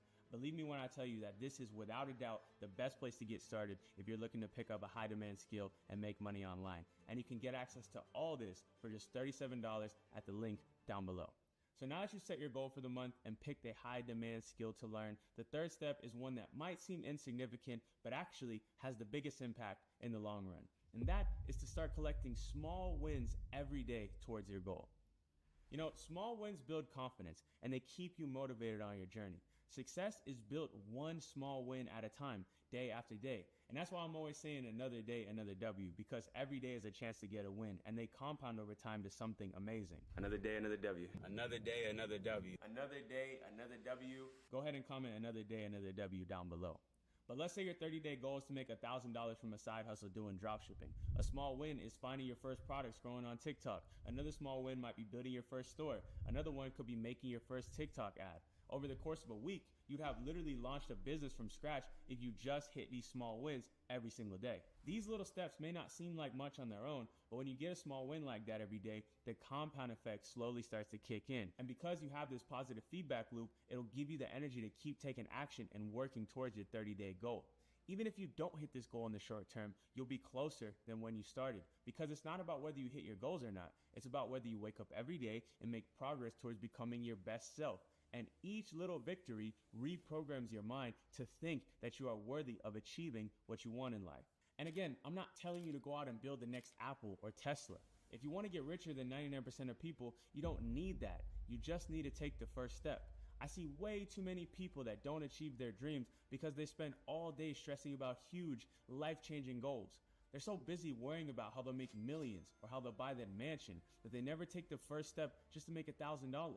And then they end up in a state of paralysis where they're trying to figure out what the next 20 steps are, when all they need to do is just take that first step that is right in front of them. Just being willing to wake up every day to chase that small win will put you ahead of 99% of people. Everyone thinks that just because you have the big goal of making millions of dollars, you will make millions. But that couldn't be further from the truth. Manifestation doesn't work like that. Looking at yourself in the mirror, banging on your chest, and shouting that you're gonna get rich every day or reading the right books is not enough, but it's a great starting point. The truth is, only the people who show up every day, even if they don't see immediate results, and collect those small wins one at a time are the ones who end up being successful in the end. Because there will be days that you don't feel like looking at your computer screen. And there will also be days when absolutely nothing goes your way. Everybody has those off days. But the worst thing that you can do is fall back into your old habits. At the very minimum, if I'm having a terrible day, a small win that I know I can always collect is going to the gym and getting a workout. If I woke up late and started the day off rough, going to the gym for 1 hour can change the momentum of my entire day and put me back on track for a successful day to keep moving forward towards my goal. That's the power of a small win, and that's why you need to chase them every single day. Now, while it's important for you to stay disciplined in your life, it is equally as important for you to stay disciplined with your finances. That's why the fourth step is avoiding what I like to call money traps. Most people focus on how much money they make, but how much money you make doesn't really matter if you don't keep any of it. And the things that drain your bank account are what stop you from keeping your hard-earned money. I'm talking about going into credit card debt, spending hundreds of dollars eating out every week, and buying that expensive crap that you don't really need to impress people that you barely like. It's funny because I know people whose incomes are literally hundreds of thousands of dollars a year, but they're completely broke because they buy the expensive clothes, eat out almost every meal, and try to impress their friends and family by showing off. On the outside, their life looks great. They might look like they're having an amazing time, but let me tell you, they are completely miserable. These guys have no savings. Their lifestyle spending inflates with their income, and they are making zero progress in their life. And unfortunately, I know this because I've been there before. When I first started making money, I was living way outside of my means, and all it took was a couple mistakes to bring me all the way down back to zero. That's why it's so important to get in control of your money before your money takes control of you. Now, if you fall into these money traps, it'll feel like you're trying to climb up a huge mountain, but every single step forward you take, you're picking up a rock and putting it in your backpack. With every dollar you make, you just weigh yourself down with debt and bad spending habits. But by simply avoiding these traps, you're automatically putting yourself miles ahead of everyone else on your path to wealth. Most people are so weighed down that they can barely move because of credit card debt, car loans, and just an overall lack of financial literacy. Just by being a little bit smarter with your money, you'll be sprinting up that mountain towards the top 1%. And look, I'm not the most frugal guy in the world. I'm not saying you can't enjoy your money or you should never buy that $3 coffee from Starbucks. No, but get in where you fit in and stay within your means. Otherwise, you're going to end up playing the game on hard mode for the rest of your life. And if you think that I'm a hypocrite for saying this while driving my car, living in the house, wearing expensive watches, you have to understand that these items are such a tiny fraction of what I actually make. Most of these guys that I'm talking about will spend 50% of their total net worth on a nice car that costs them thousands of dollars a month to maintain, and the car itself is depreciating in value every second. It might be obvious that putting half of your net worth into a depreciating asset is a dumb decision, but trust me, there are people out there who actually do it every day.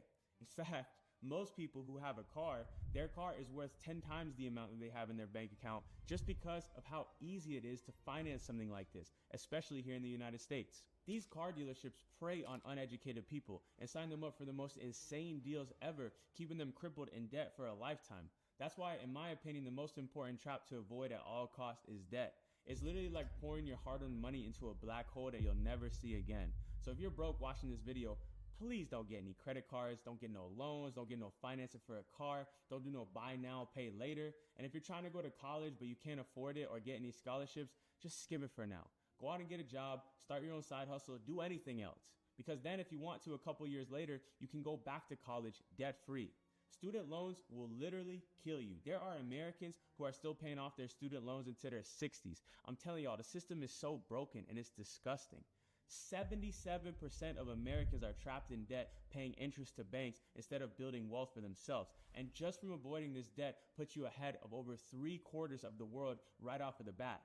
Everyone wants to make more money, but the secret is avoiding money traps like debt and living a lifestyle you can actually afford. So then, when you do finally start to make money, you can actually keep some of it and reinvest it into your future. So if you're not already tracking your monthly spending and budgeting, you need to start doing this from a really young age. You might not be used to it at first, but just like any habit, it's something that you will pick up over time. Your first 30-day goal is just your launch pad. And if you follow everything I said, you will blow through it. And once you hit your first goal, the last step is to immediately set a new, bigger goal for yourself for the next 30 days. And once you hit it, you raise the bar again. If the first month you made 1,000, the next month you want to set your goal to be 2,000. Every month, continue repeating the actions that got you to your goal.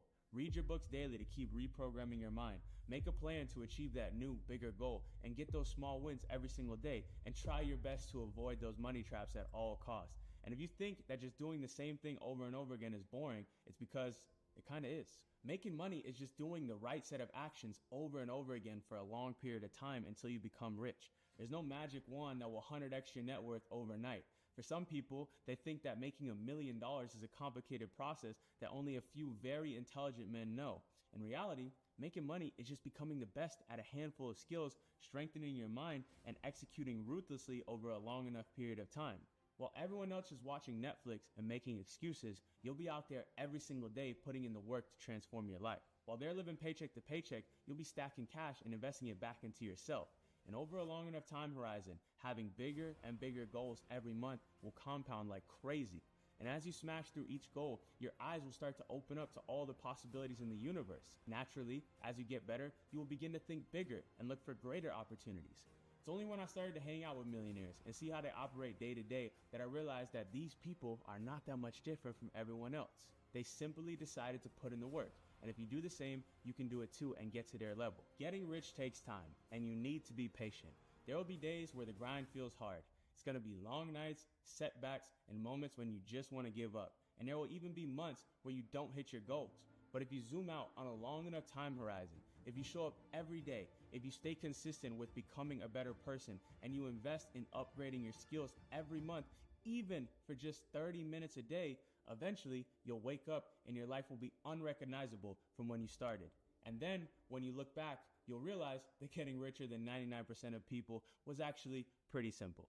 Thanks for watching. Subscribe.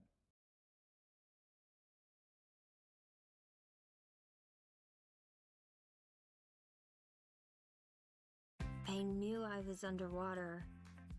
I just didn't realize I was this underwater.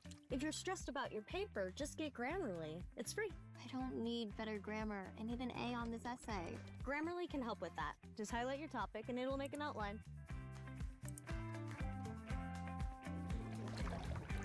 Nice. Hey, I think that's it. Welcome to the other side. Download Damn. Grammarly for free. At the time of this recording, I'm 44 years old, and if I could go back and talk to my 20-year-old self and give some advice on how to get rich a lot faster, here's what I would say. Number one, don't make the mistake of becoming good at something you hate. When I started off, I thought I had to get great at everything. And it turns out that if you don't like something, if you hate doing numbers or doing sales calls or even doing customer support, when you get good at something you like doing, you can pay somebody else to take the things that you hate doing. Number two, go to bed and wake up at the exact same time every day. If you take anything away from this video, having the time that you wake up every day to create, to be productive, and go to bed on time. Most problems would actually be solved if you went to bed on time. The longer you do this for, it will compound into greatness. Number three, your body is the only one you have. Take care of it. When people are healthy, they have 1,000 goals and dreams they want to go after. When they're sick, they have one: get healthy. Most people treat their body like a beat up car, not like the $1 million thoroughbred horse it actually is. If you've got the energy, you've got the focus, and you can push forward, you're gonna run laps around everybody. Number four, stay close to people that want more for you, not from you. When I was growing up, all I had was people around me that were energy vampires. They kept sucking my energy and asking for things and never ever giving anything in return. And when I decided to do a friendventory and clean up those people and start adding folks that wanted more for me, that pushed me, that expected me to do bigger things with my life, and then were my biggest cheerleaders, everything changed. Number five, normalize leaving people in whatever reality they have chosen. I used to argue with people. I used to get frustrated when people would try to sell me on their philosophy of living a life that's not too stressed out, and why do you need to have more? Can't you be happy with what you have? I realized that energy is better spent being better. That energy is better invested.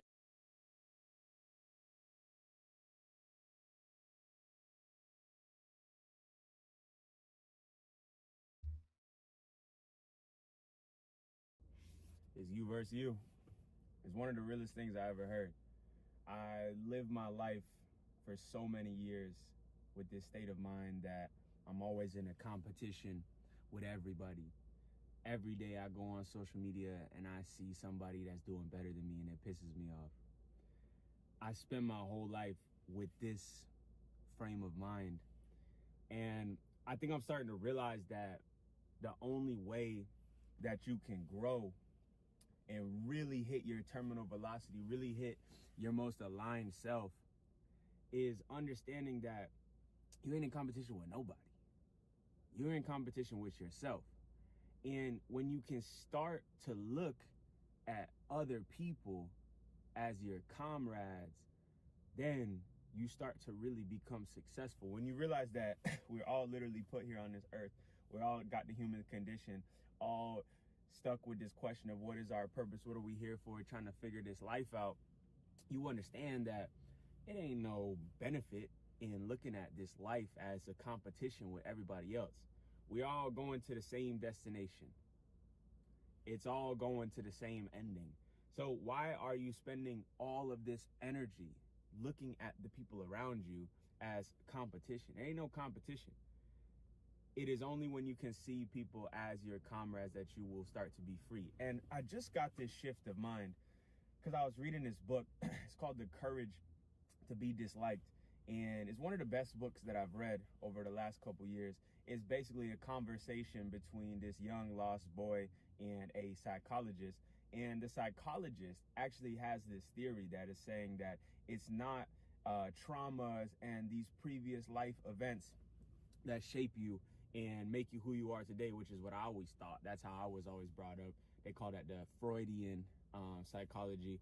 What he's actually saying is the Adlerian psychology, which is that we all are in the driver's seat to make changes no matter what our past was. A lot of people, they get in a predicament where they're born from a poor family, they're born from abusive parents, and they get to feeling like, oh, well, because this was the cards that I was dealt, I'm going to be messed up for the rest of my life. And then they go on to spend their lives comparing them to everybody else. Like, look at Rosie or Emma, I don't know, some person that grew up with a real rich, happy, successful family that never had any problems. And they sit there and they compare themselves to them and say, if only I grew up in that situation. Bro, why did they get to land like 3 punches and rock You got to me? take whatever cards you were dealt and deal them. That doesn't make any sense. You got to take whatever cards you were dealt and play them. And this is what I'm really starting to look at my life and realize, like, I'm pretty good right now in life. Like, I'm in a pretty good position. I'm blessed. I'm young. I'm healthy. I'm in a good position. But still to this day, man, I'm still out here just constantly going through these mental struggles where I feel like sometimes jealous or like a little like sometimes envious of like the success of other people. Is because I'm comparing myself to other people. But then if I actually look at myself today versus where I was a year ago or 4 years ago, like, I know I'm not the only one. I know I'm not the only one, and I'm putting this message out there to just give you the reminder. If you're in the position as me where you feeling this way, maybe even look.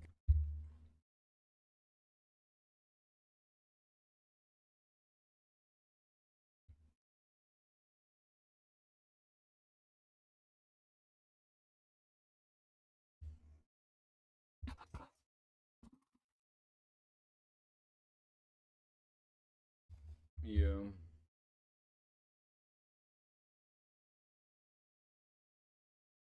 Nah.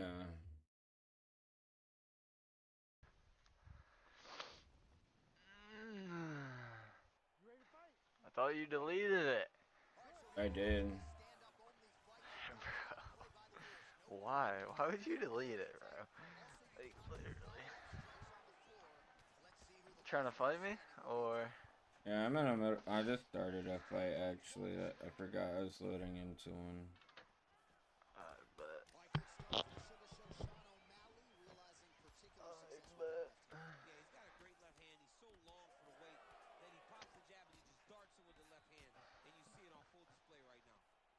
I'm fighting a Sean O'Malley right now. Is he good? Nah.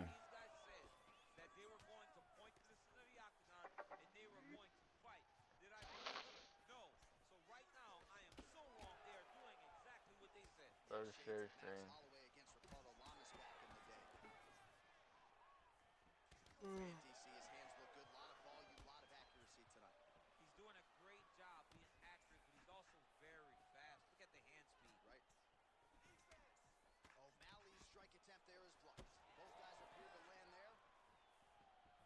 I will. Ivan, do you know this song?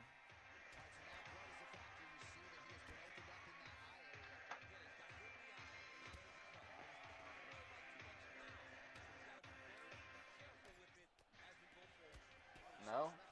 Oh my god, this game's pissing me off, bro.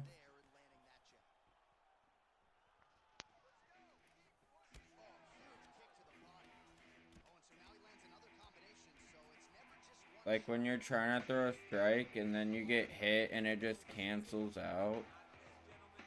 Yeah.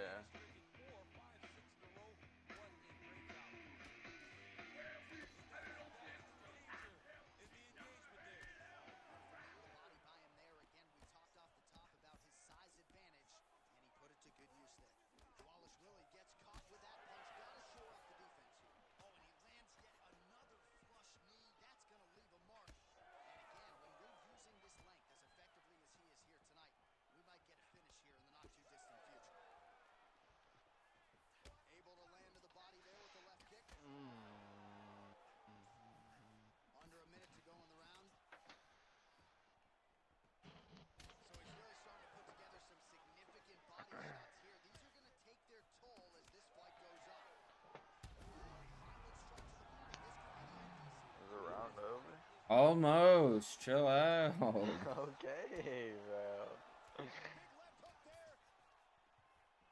Bro hit like 3 body shots on me and got my fucking knocked me down with a fucking knee to the body, bro.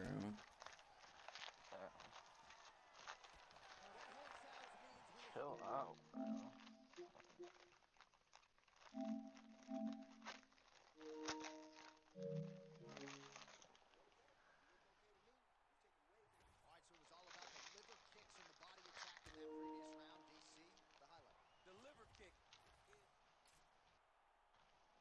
You see that? I got knocked down. I got knocked down.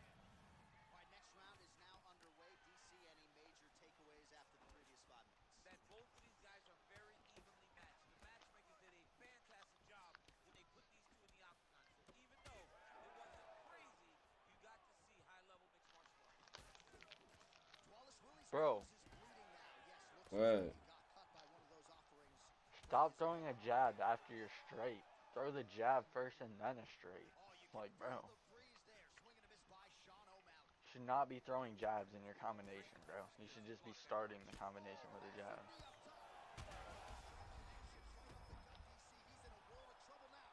Like, that does 0 damage, and it doesn't even stagger them, so they can hit you while you're throwing it.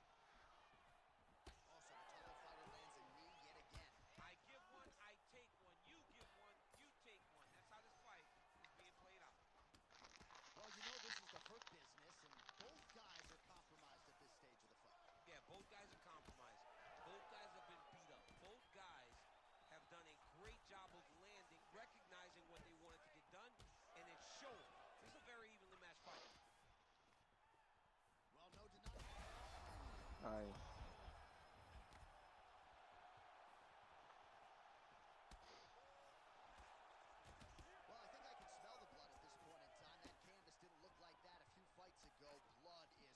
Careful. Careful.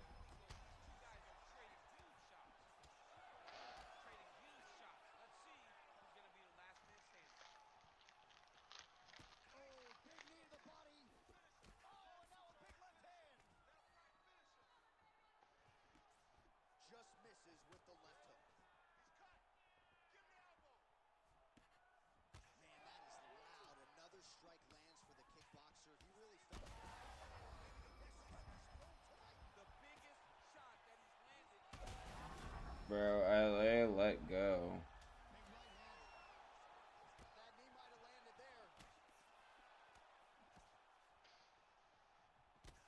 Why would you not kick, bro?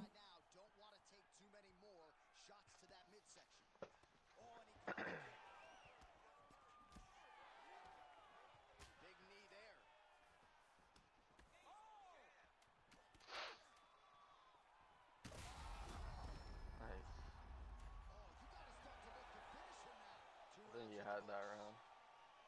Sure.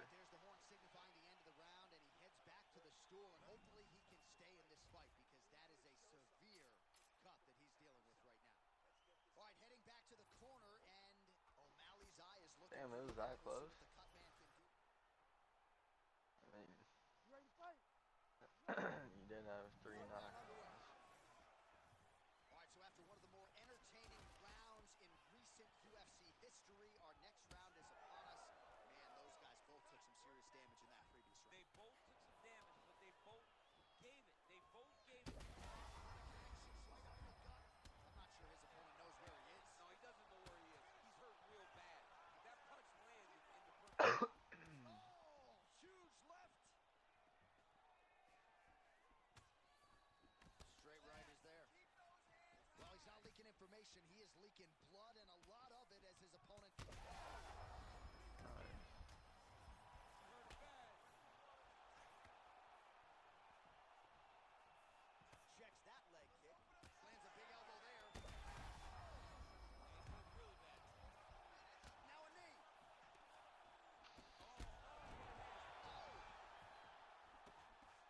know when he's gonna throw. Like if he's good shit.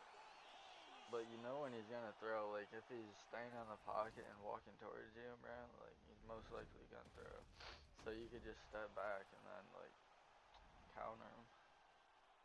Yeah, the reach distance is kind of. Yeah, facts. But.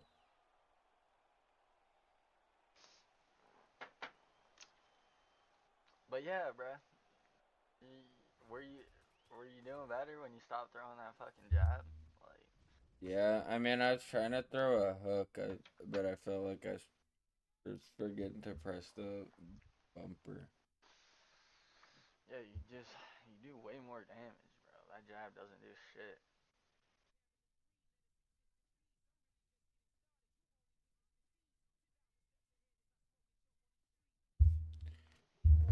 I literally just use the jab for a rangefinder, bro. Or if I'm just annoyed with someone, I'll just spam jabs.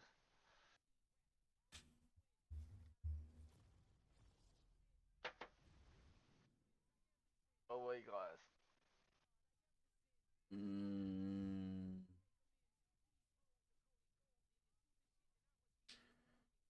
Down one. Yeah. And you know, when I play you, it says 100 ping. Yeah, my ping's like 102, 103. Yeah, we're on the same ping then.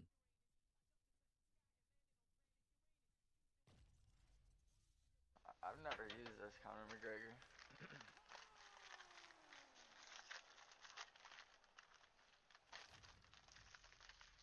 Do you have the featherweight McGregor? I'm not sure. I probably do.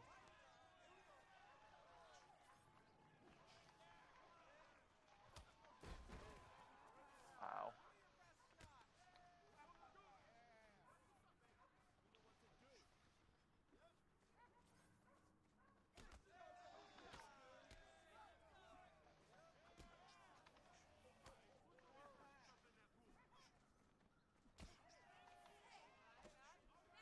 Like, you see how I just back up and make you miss? Like, it's that simple. I ain't even moving my head, bro. And I know when you're gonna throw your straights, like, and then I do that one move right there. Ding. And then once I get you with that, you're probably gonna throw a hook. So then I go down. You know what I mean? Yeah.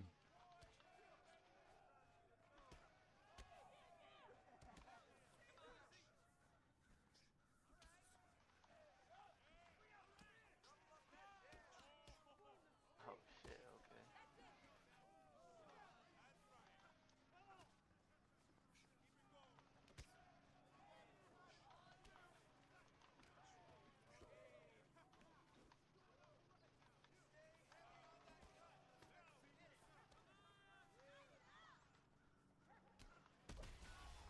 Bro, it's like blocking. That must have been like last second.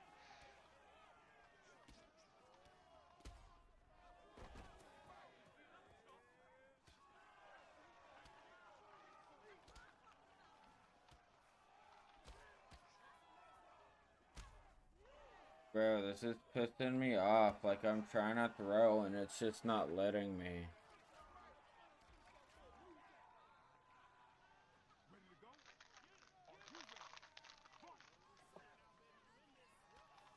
Bro, fucking push kick. What are you doing?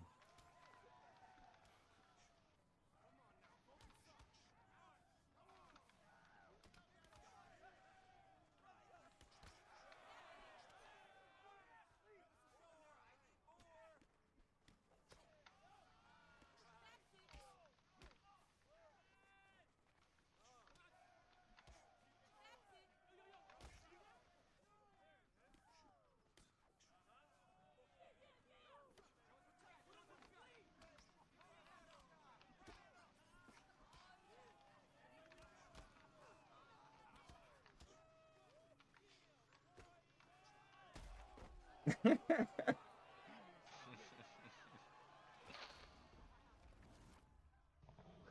that back, bro. It's always the flying knee. I think all my wins have come from a flying Nah, knee. actually.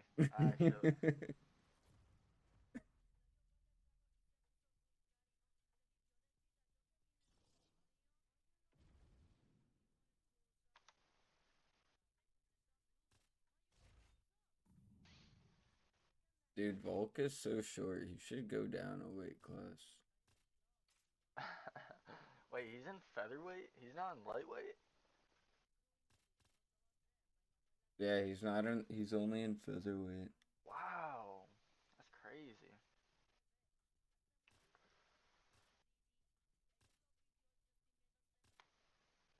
And he played rugby? He could be bodying these fucking guys. Volk with hair just doesn't look real. The damage. That dude's pretty good. He's just tall as fuck. They're like lengthy.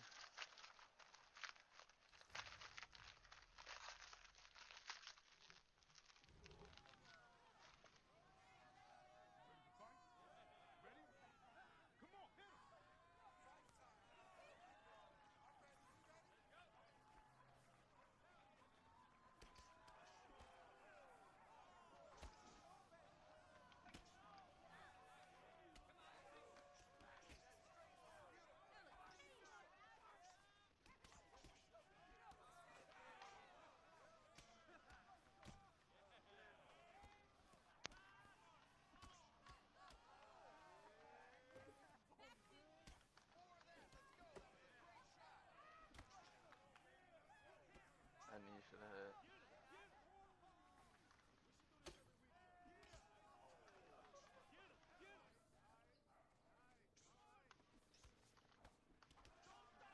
I gotta piss so bad, bro.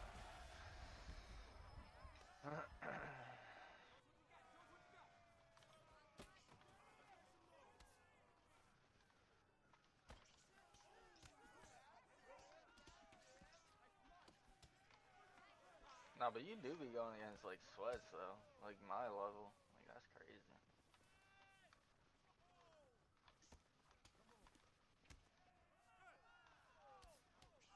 Like at least they know how to combo and shit when I watch.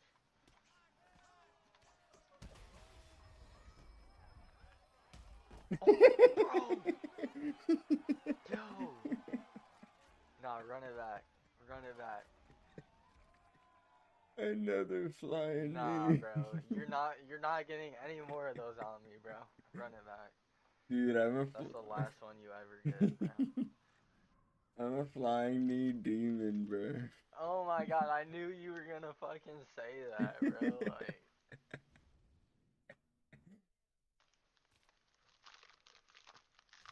Yeah, I'm pretty sure this dude has like 99 punch power. Oh, it's 100. He has 100 punch power.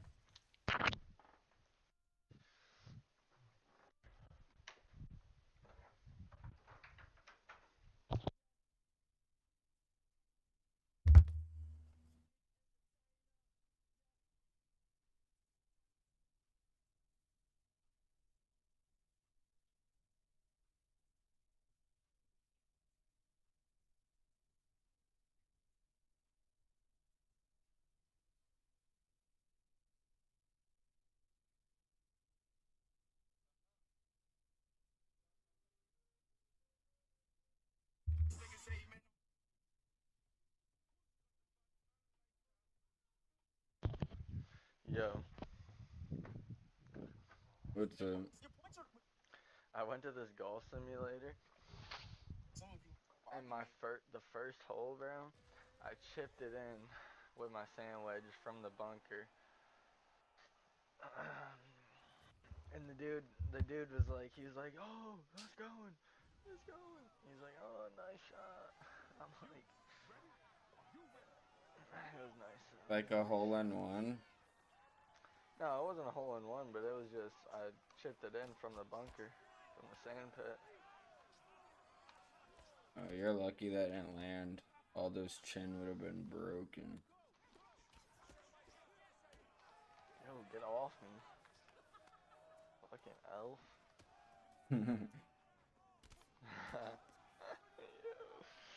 Have you seen him like fight IRL? Yeah, I've watched like one of his fights. Dude, his overhand is crazy.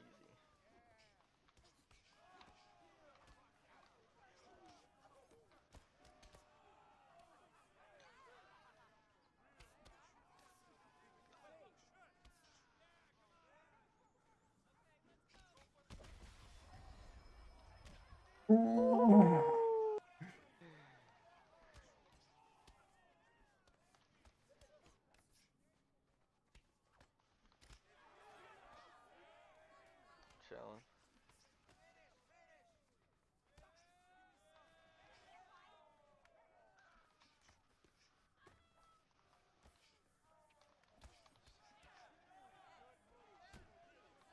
Ow.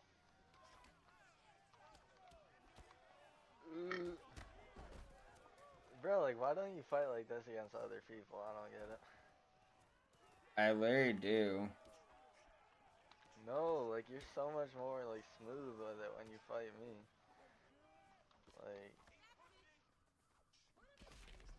Like, you'll go 5 rounds with me, but it's like, you'll get yourself knocked out. Against just some random. How am I bleeding from that?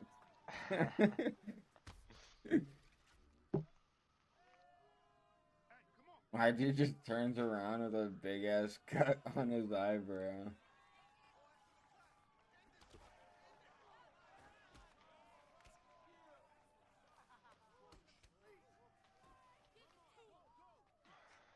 Oh.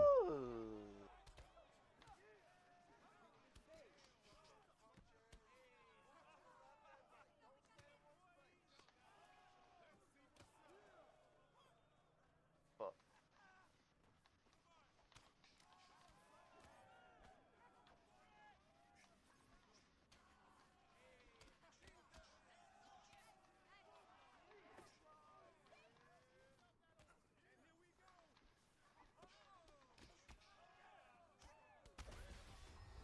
No way.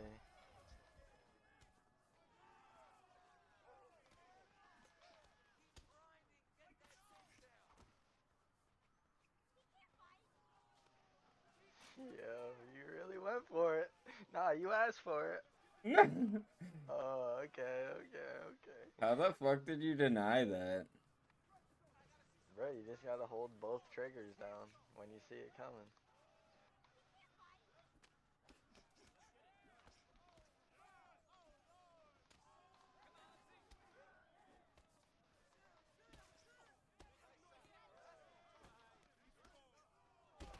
Yeah, bitch!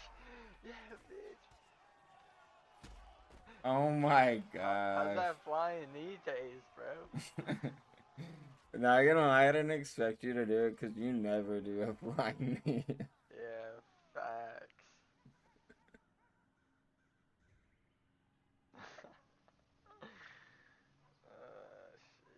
Shit. Yeah, I'm surprised Aldo ate some overhands and uppercuts.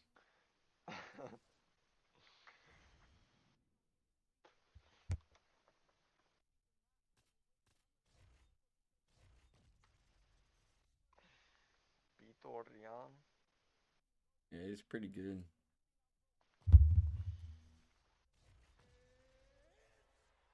Didn't this guy lose his last fight? Yeah, he did. After saying, give me the best guys. I want the best guys.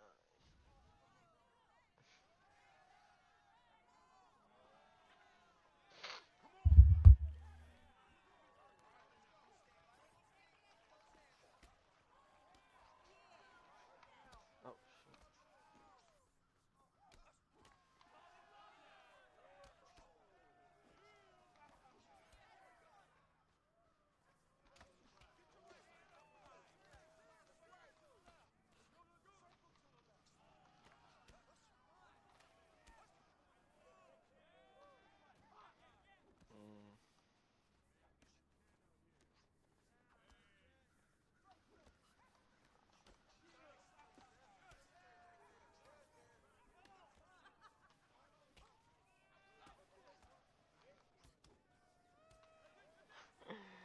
don't fight like that against other people. I'm sorry, but nah. Nah, yeah, that is kind of true.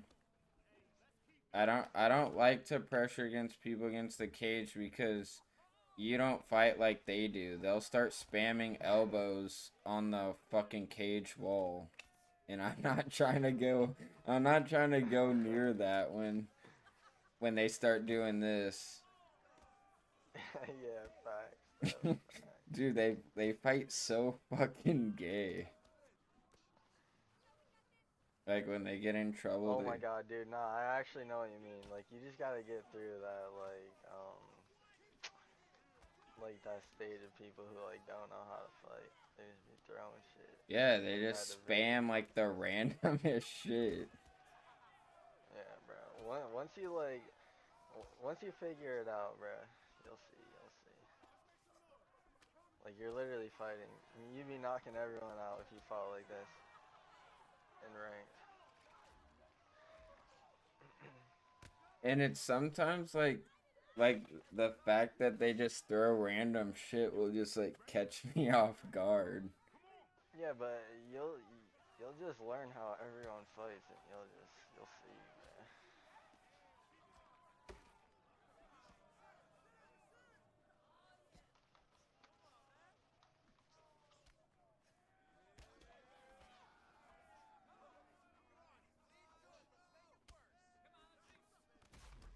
Is this guy's nails painted? Yeah. What the fuck? Would you ever paint your nails? If like only like if my girl was like trying to learn or something. I don't know. Alright, that's fair. But would you like go out in public? No, I'd remove it right after. Yeah,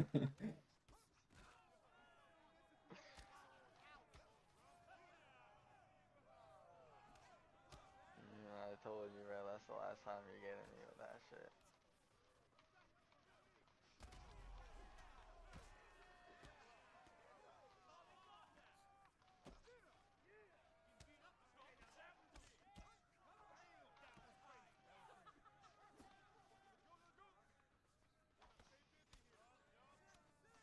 You should try that move too. Like if they're throwing a lot of straights like that, you could just like as you're going in, move your head to the side and throw like without blocking. But like say you're moving your head to the left, you want to throw your right hand. If you're moving your head to the right, you want to throw your left hand like this. Like you'll get the animations. You see how it's like that? Yeah, but that feels so I'm weird throwing to hooks. do. I'm throwing hooks. That feels so weird to do. Yeah, you just gotta get the hang of it. Like you gotta like claw the controller. Nah, you don't. You just gotta get the hang of it. Like you'll be able to counter people a lot more once you learn to move your head, like, and let off the block before like you're about to throw, so you get like the right faster animation.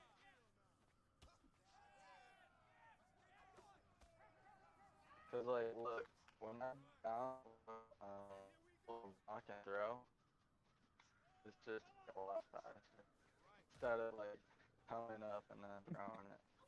Yeah, your voice is lagging really bad. Yeah, I'm lagging, bitch.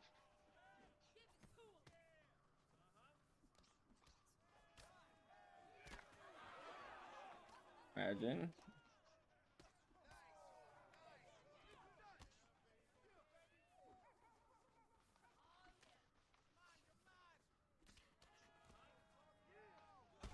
No way that overhand didn't land. No way.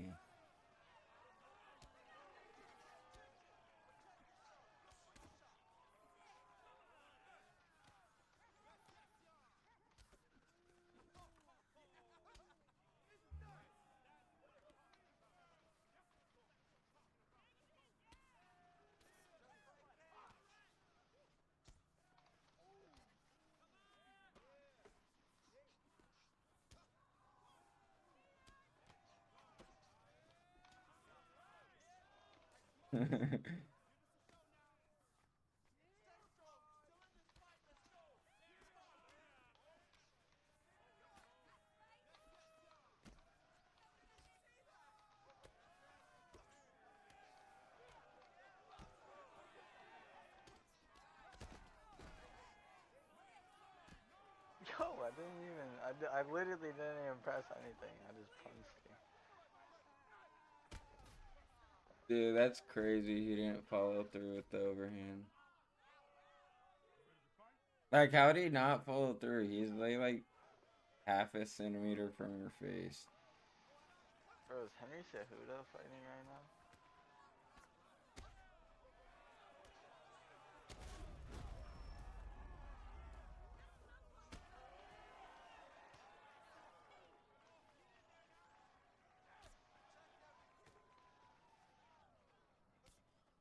Oh my god, I can't even throw a strike.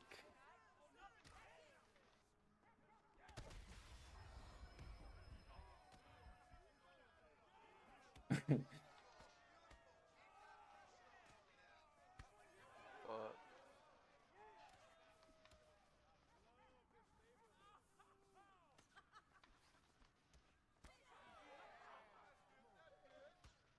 Dude, my stamina. What? Bro, I leaned back.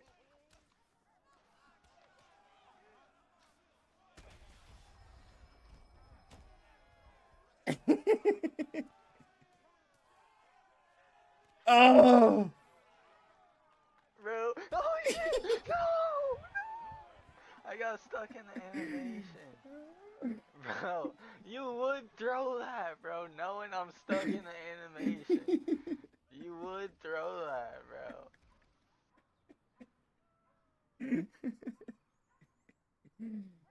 That was gold right there. Ew. You would throw something. Bro, I canceled it out last time, so I figured I could do it again. Like, what the fuck? Should I have thrown an overhand? Nah, that worked.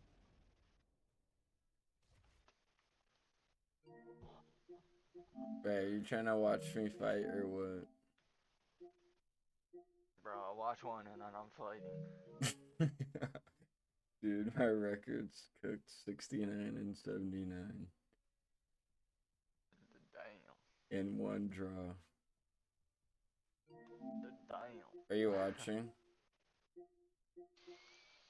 Yeah, I was looking at fighters to buy.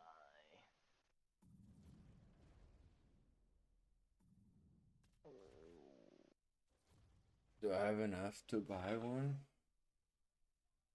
I think last time I like 12K. Probably not. Oh, I'm tripping. I only have 8K. Oh, 8K, that ain't bad.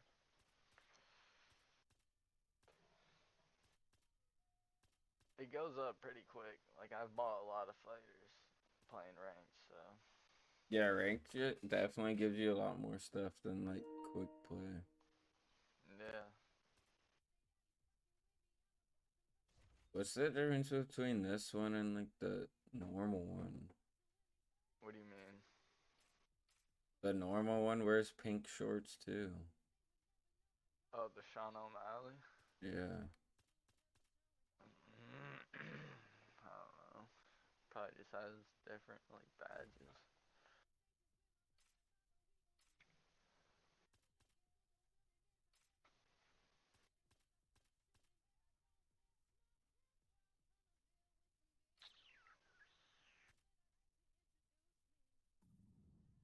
Ian Cuck Gary. Yeah, don't they live with his wife's ex-husband? Yeah. That's crazy. That is insane. And she still has that dude's last name. For real? Yeah, she didn't change her name. Wow. That's crazy. Yo, Henry Cejudo is fighting Song Yadong right now. Well, not right now, but it's the main card right now.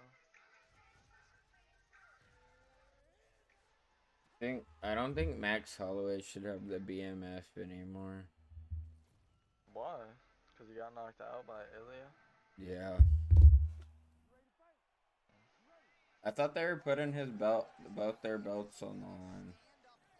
Bro, Illy is really that guy.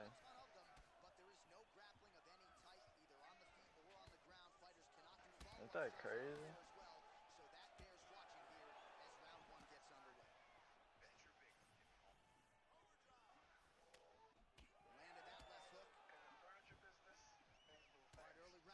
Alright, motherfucker. Is that all you're gonna do is push kick?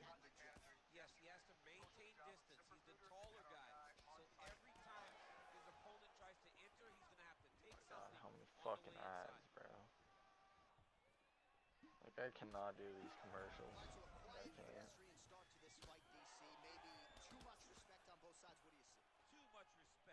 Literally why I don't watch, like, basketball or anything. So, like,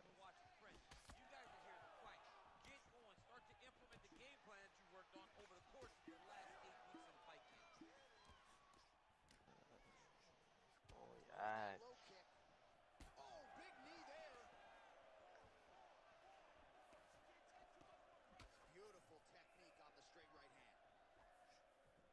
Bro, stop throwing your jab after you're straight.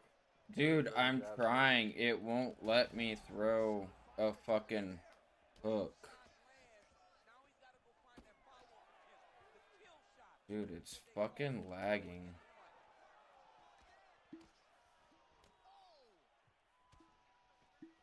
Is that all you're gonna fucking do?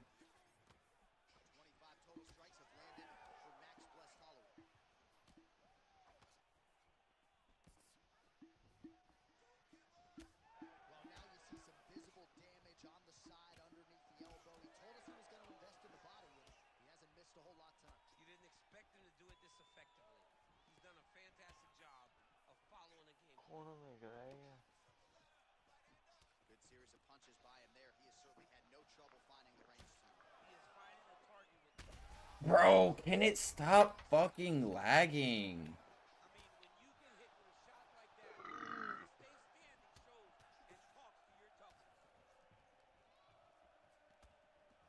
Alright, so now we start to see some... Oh, he hurt him again! Low kick lands flush. Well, his opponent seemed to be stunned to a significant extent, but was able to recover, and it's almost like he let him off the hook. Kind of let him off the hook. He needed to... so bad. You gotta find safety. Find a way that you can recover. Oh, body shot. Alright, so he's landed a few... Bro, can it stop lagging?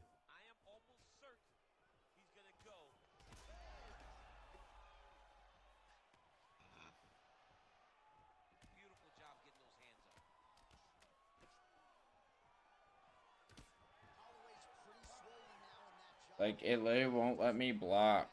Like, after I throw something, it won't let me block because it's fucking lagging every single time.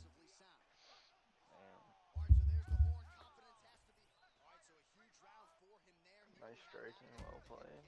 Wow. Round two, Conor McGregor and Max Bless Holloway. You're not gonna say nothing? No, because he's being a pussy.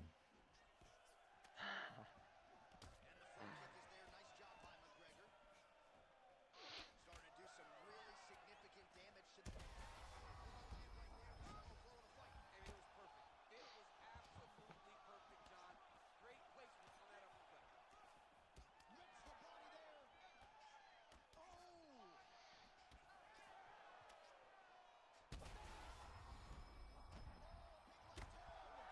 Yeah, because that elbow didn't land either. So the swelling at this point appears to be critical. UFC President Dana White to our left looks concerned. What's the referee waiting for? I mean, I'm done with this game. I'm gonna go play basketball. You're hopping off? Yeah. Oh, Yeah. bro. I'll watch you fight, but... Alright. Let me just do one. Like, I landed the exact same number of strikes he did, and he knocked me down 3 times. I didn't even get a single rock. And I hit him just as many times.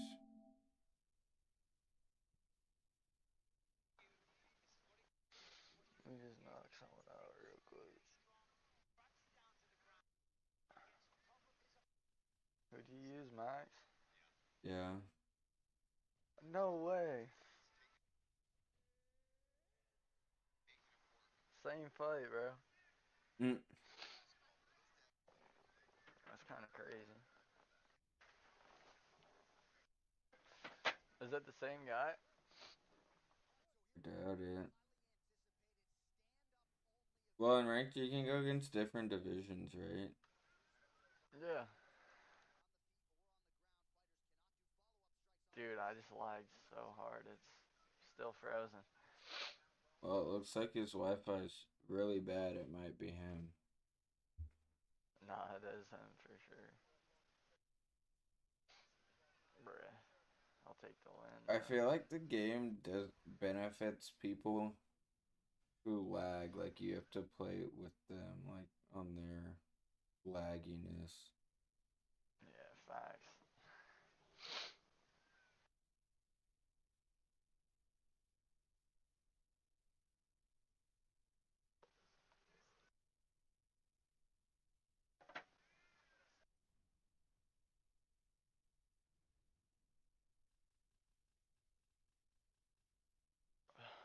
He's going Bruce Lee.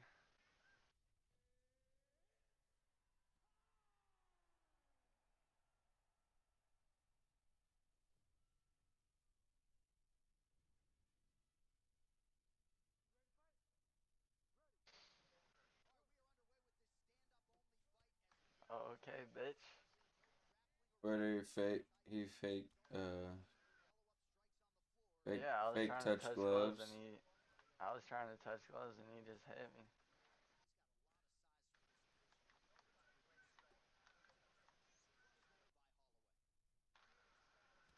The fuck was that? That dude like floated in the air.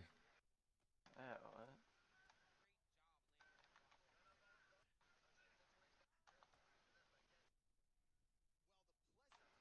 Oh.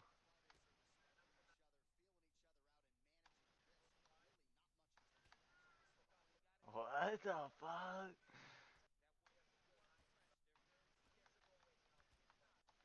Yo! That's what I'm talking about, dude. I went up against like an Alex Pereira that did that. He just kept spamming body knees. Bro, I'm about to quit this stupid shit.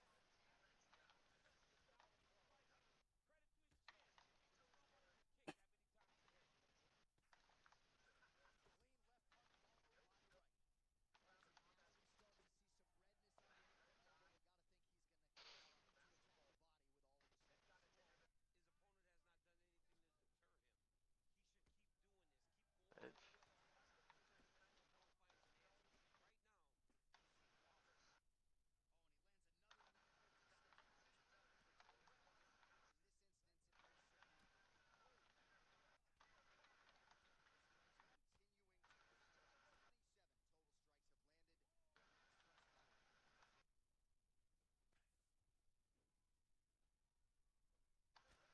No way, I let him hit that.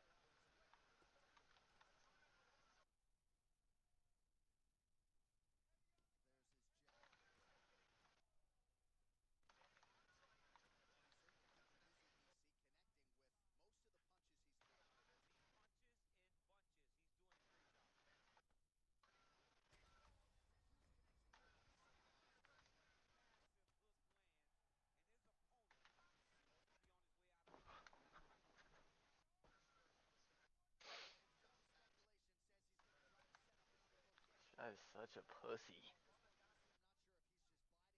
Dude, yeah, I hate fighting against people who like, cause I kind of play like that, like keep backing away.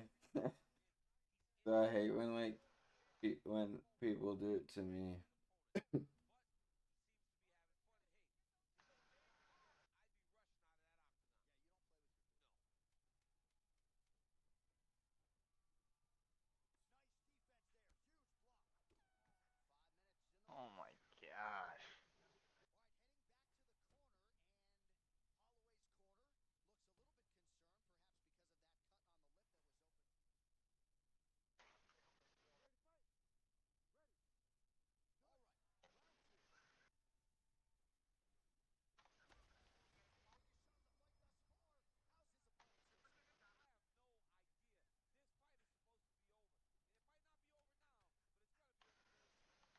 Shut up, Cormier.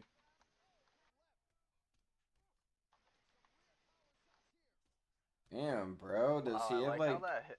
aimbot on your head? I like how that hook hit me. Dude, it's like everywhere, every way you put your head, he just hit it. Oh my.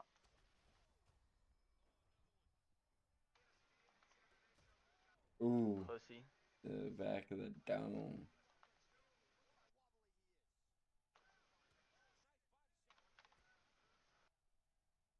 Like how his pushes you though.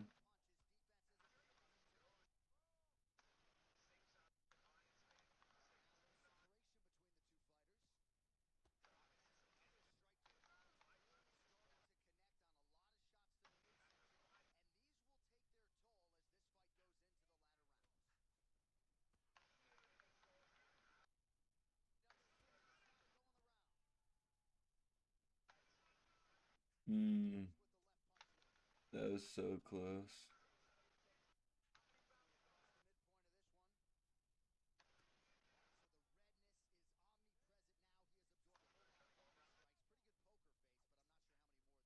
No way that hook canceled, bro. Yeah, that's tough.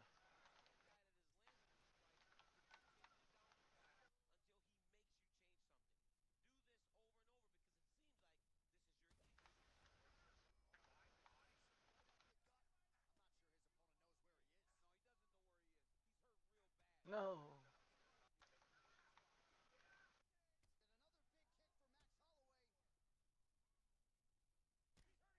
Bro, no way.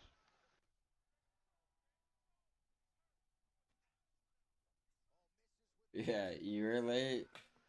You late ducked your head the other way.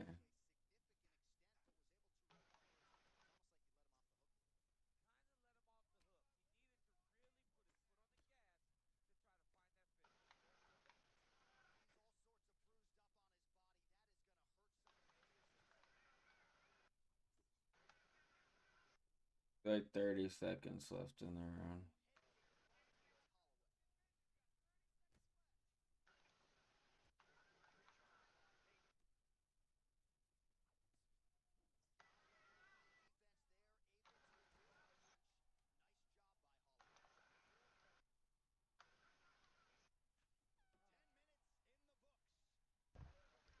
Who you think got that round?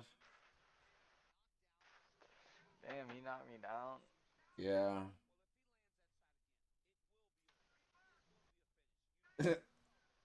he Damn. Yeah. Damn, he whooped my ass. Nah, he's just whooping you at the start of the round and then you got your hits in. You got that bullshit knockdown right there. Nah, you're defending what he was doing at the end of the round real good.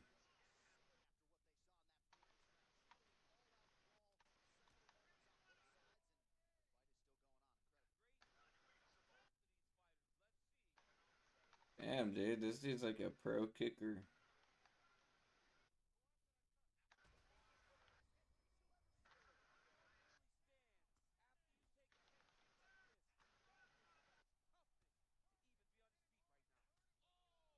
Okay, buddy. Really?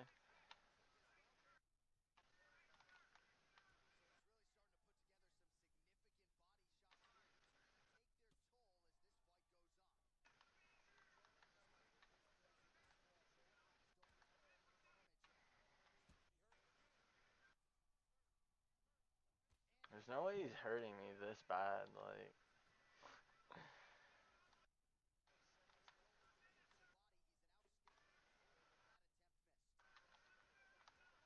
Like, I don't hurt him though.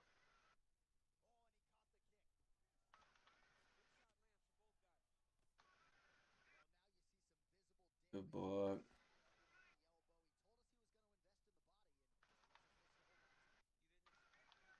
No way. Dude, yeah, he has like no stamina and doesn't get rocked. Like, He literally doesn't get rocked, bro. This is insane. And your head's just blinking from like what? A little back fist. Your head is still blinking from blocking that kick. Oh my goodness.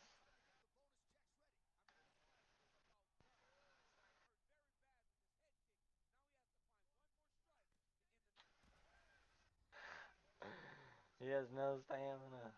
And he's doing all this damage.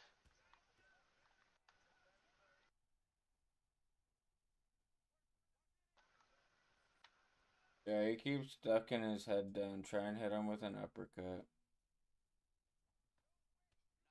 I bet. Oh, like what? Yo, 50 seconds left.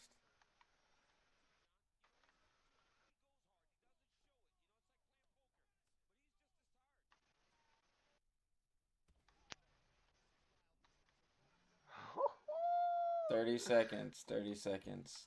Yo! He's gonna get it. Oh my gosh. Dude, in real life, there'd be like no power behind that kick at such close range, bro. Dude, he literally got everything, bro. He literally got everything. I didn't get shit. Like, that's crazy. He literally got everything, bro. Like, I had fucking.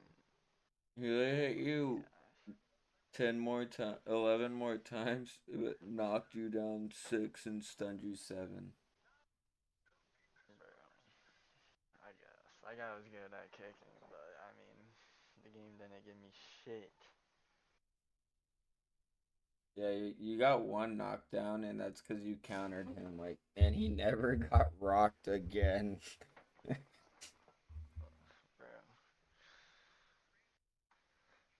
Like, that match that just happened to you, that's how I feel every single match. Damn, for real? That's how I feel every match. That's tough.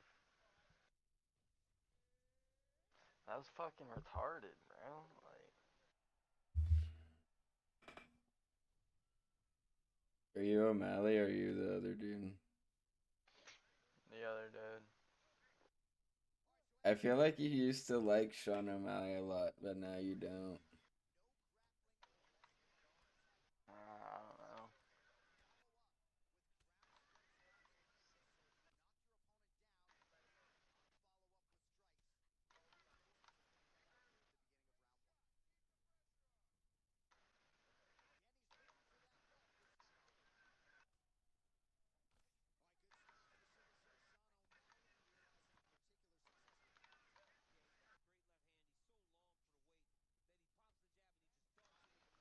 Oh.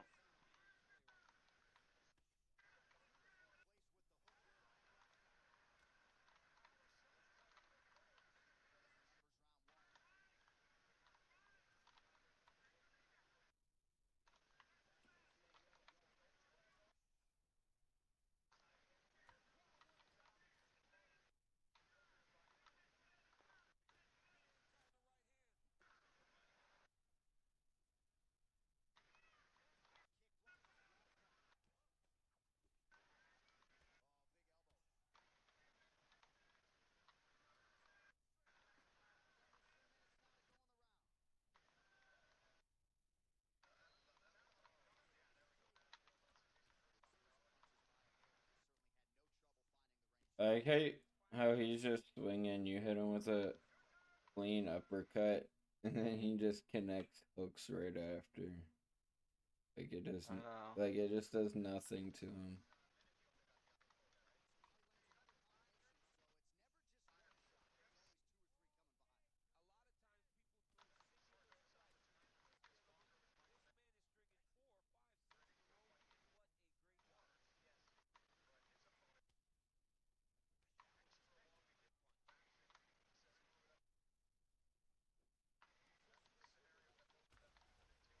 Okay. This is exactly how I feel every match. You're blocking his punches. You're striking him. He lands one punch, fucking rocks you.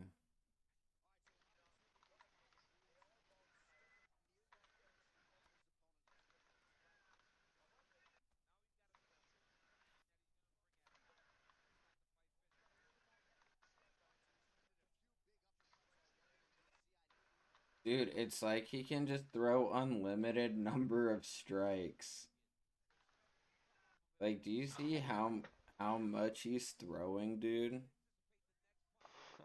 And y'all have like the same stamina?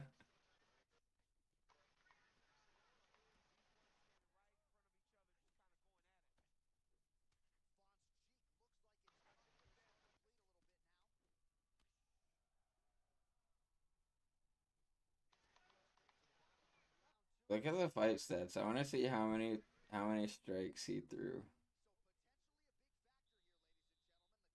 Good around one.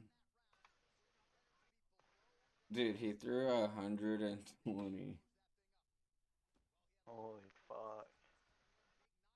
I have 37 significant strikes. And he has 16, bro. Yeah, and you didn't even. I have not rocked him once. This is how I feel every match, dude. He threw 2 more than you. He threw 10 more strikes than you. You landed 20 more, and you didn't even fucking stun him. This is exactly how I feel.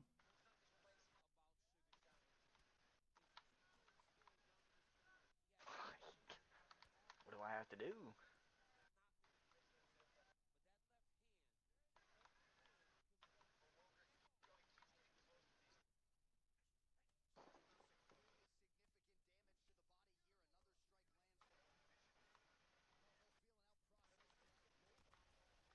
Oh my gosh, dude.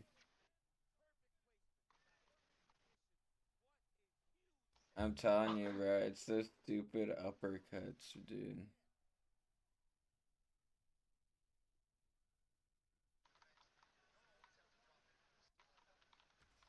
There you go. There you go.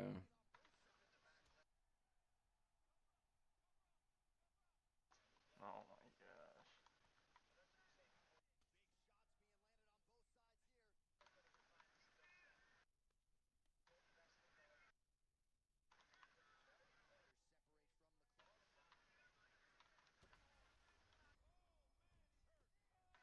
I'm blocking.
I feel like he's gonna find a way to stay in this round.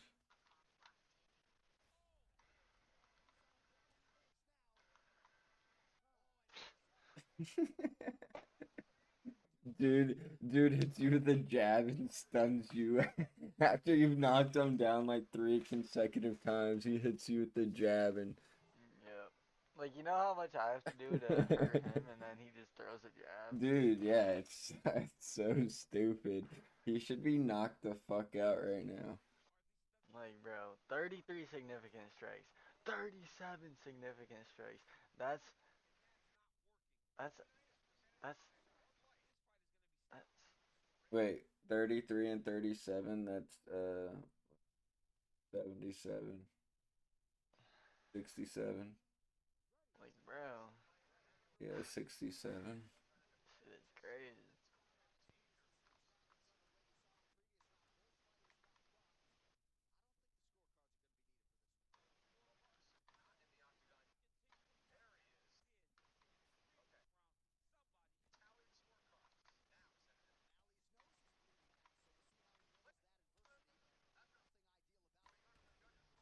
Dude, okay, I was gonna say, like, that first combo should have rocked him. Oh Oh my my god. god. They literally give him everything, bro. Like, holy fuck. Go to sleep.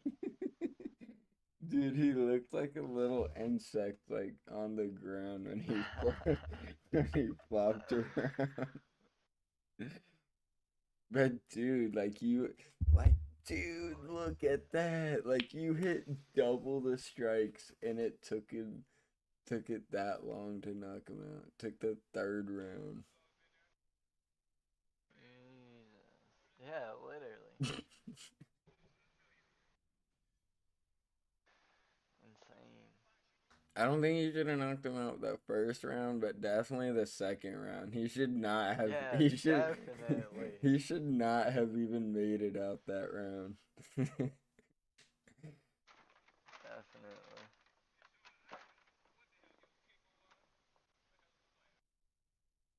Dude, that's what I be saying. Like, I feel like they give my opponents like plus 20 chin, bro. I mean, that doesn't happen often, but like, holy fuck. Jesus.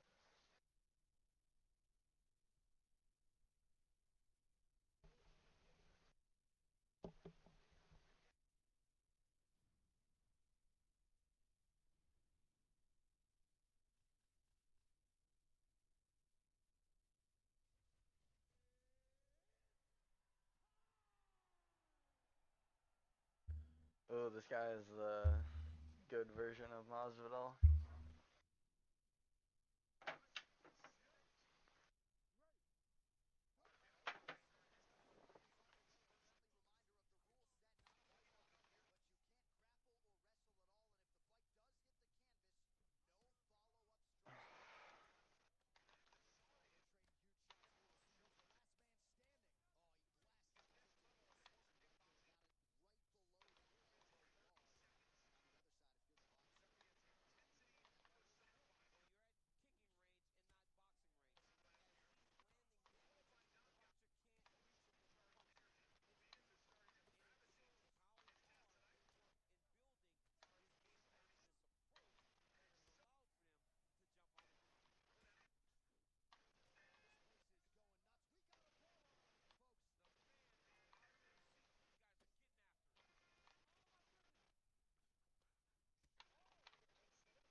Miss Rock.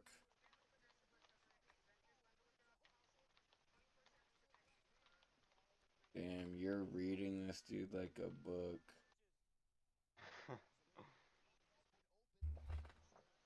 Get off me, bitch.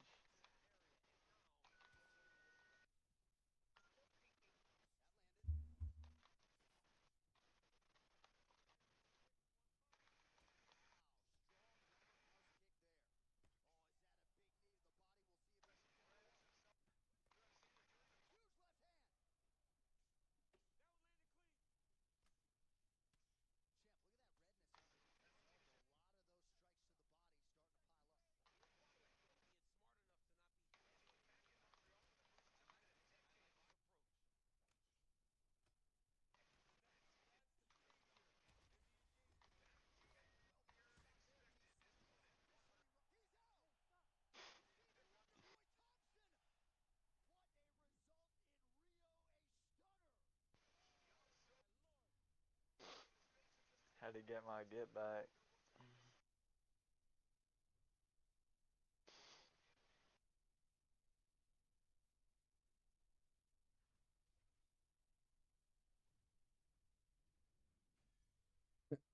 This dude in Damn. Discord said, I'm in love with fashion. I think I'm a swagget. What the fuck? Bro, I'm in Division 17. Damn.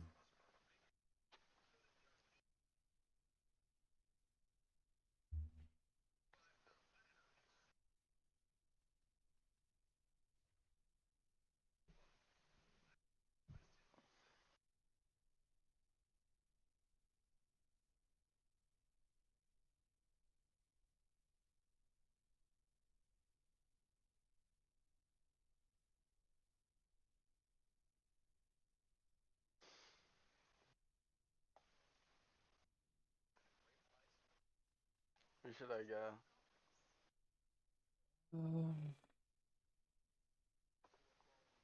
Go Chef, good.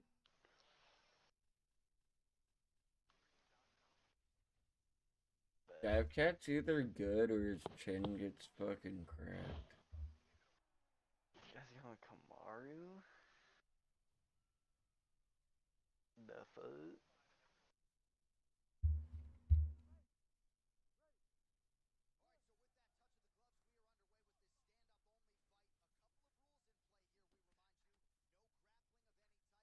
Oh.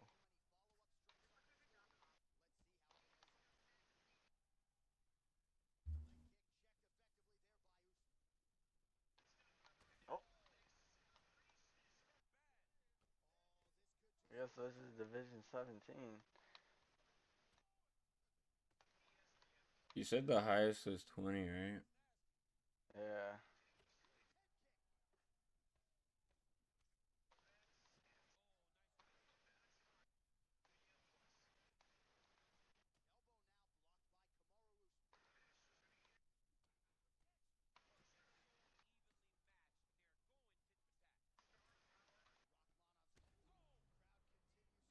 Damn.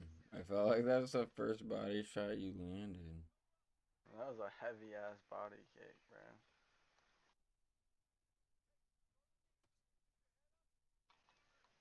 bro. Oof.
Did he just throw a double uppercut? Yeah. That was weird. I was not expecting it. That's some shit I used to throw. I used to do that double uppercut. Or I do the jab hook uppercut. Yeah.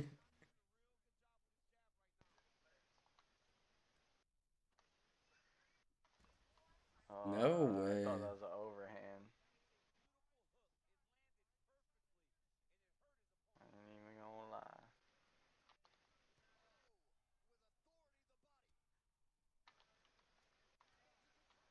Nice. I'll take that.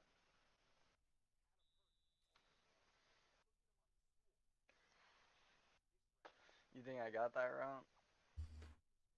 Uh, I thought you won, but it'd be It'd only be close because he rocked you twice.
He's not really protecting his body at all.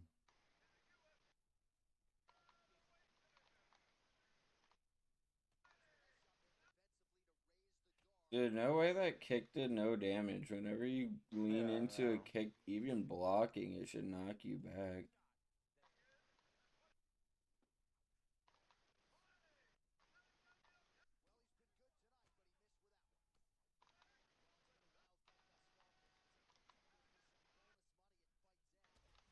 Nice.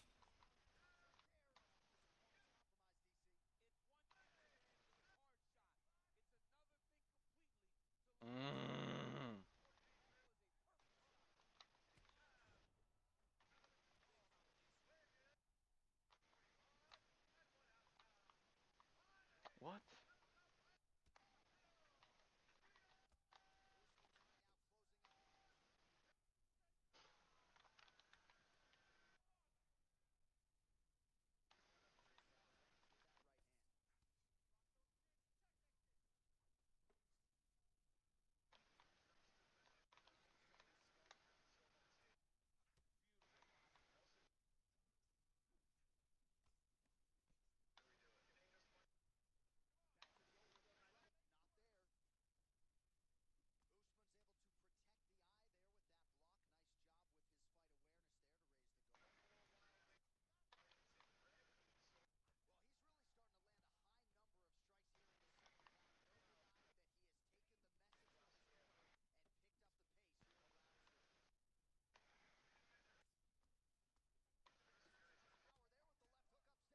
He has no block.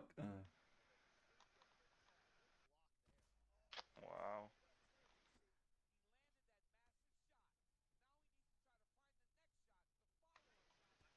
Are you fucking kidding me?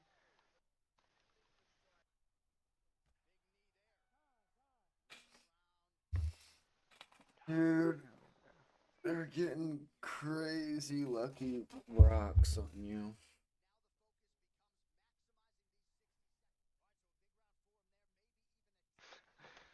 Oh my gosh. Shut up.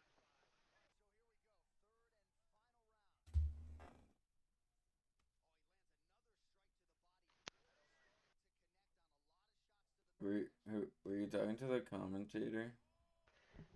No, he said good fight. Oh.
Whatever, bro.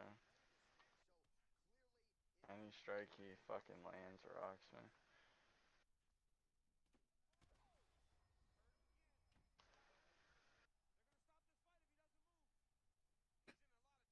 the fuck up, DC.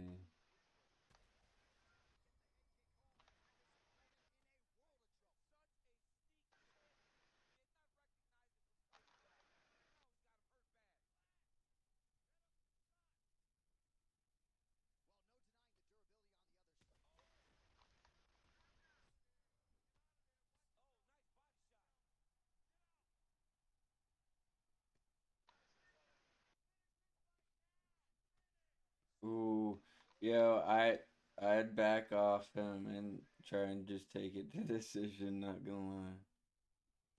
Oh, facts, facts.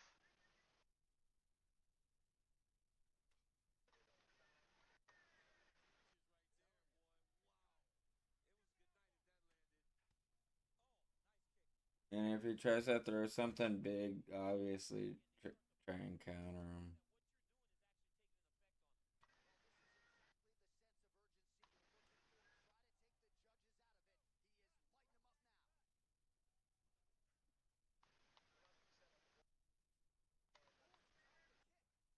Good shit. 25 seconds.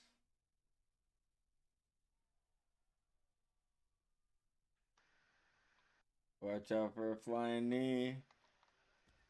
Oh, good shit.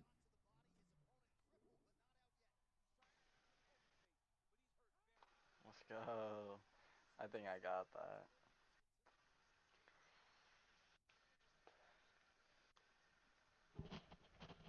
You lost. What? What? No, nah, nah. He had 7 stuns, bro, but I had 70 significant. Yo! I had more control too.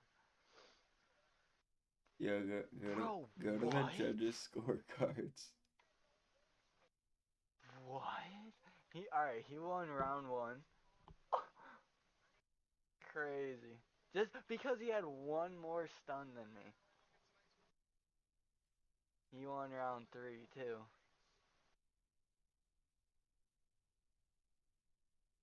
Wow, bro. That is such bullshit. Damn. You about to go play basketball? I'll let you fight one more. I bet. I'm back Dude, down to 16. So. that was the biggest rob I've ever seen.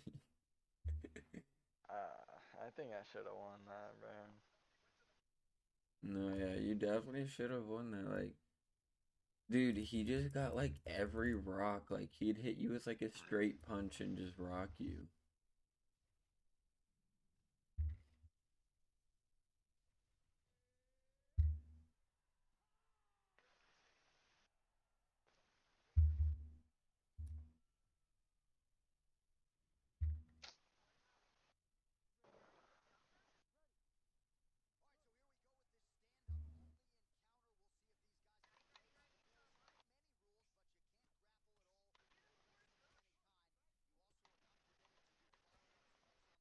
Go off me.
Oh, but when I land a head kick.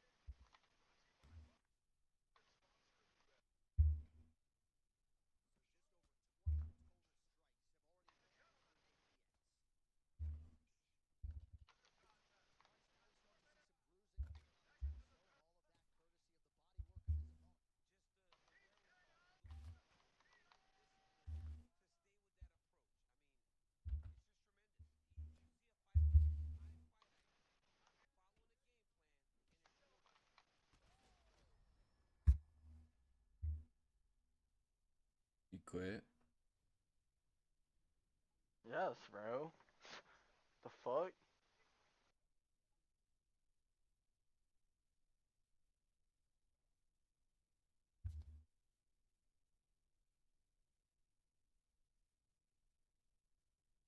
What? Cause you knocked him down? Cause I was getting my ass fucking whooped. Oh wait, you quit?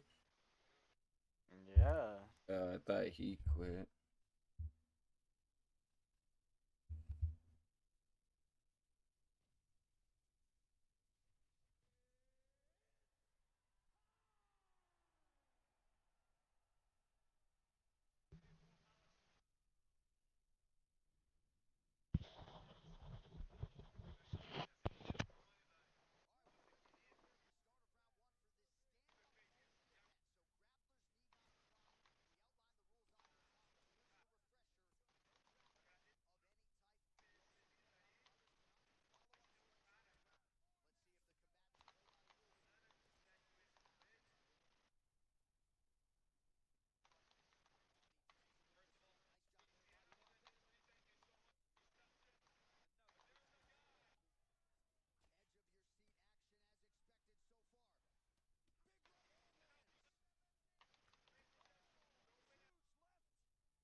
Yeah.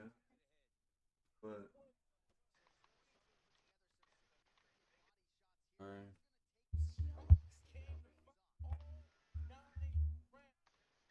You come to the gym with me?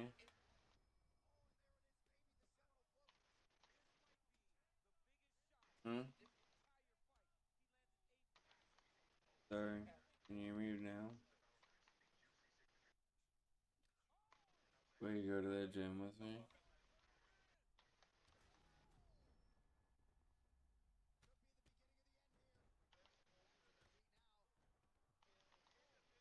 Oh my gosh, dude, he's landing everything.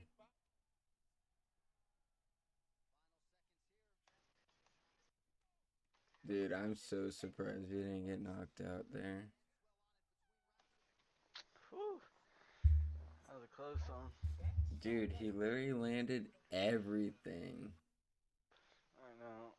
I'll be right back, but I'll be watching. Where's your phone?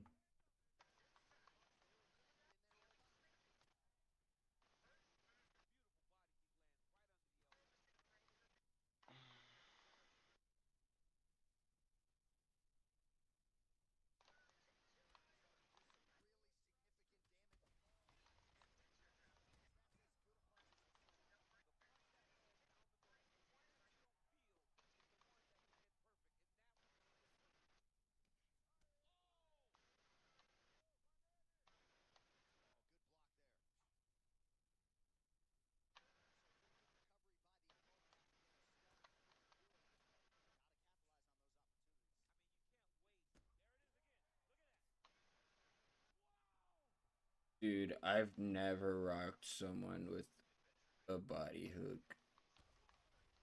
Good shit.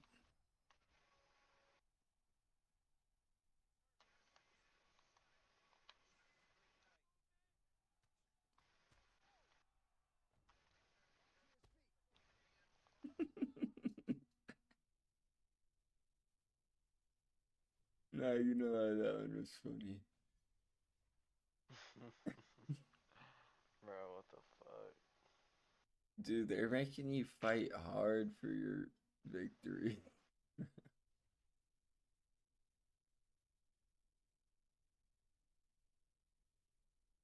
Oh my gosh, bro. Why am I going up against Sweats?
Why is he landing hooks when I'm ducking, hitting him to the body?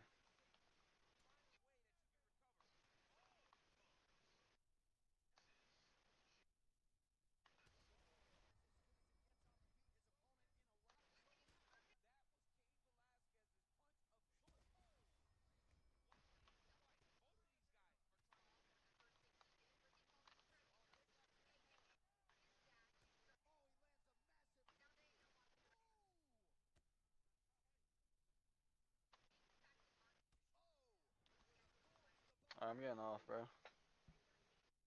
I'll see you, bro. Like, this game is pissing me off. Like, that shit is ass, bro. I'm deleting it. Alright. Don't delete it, because you made me get it back. Nah, I ain't, but alright. Alright, I'll see you. That's it.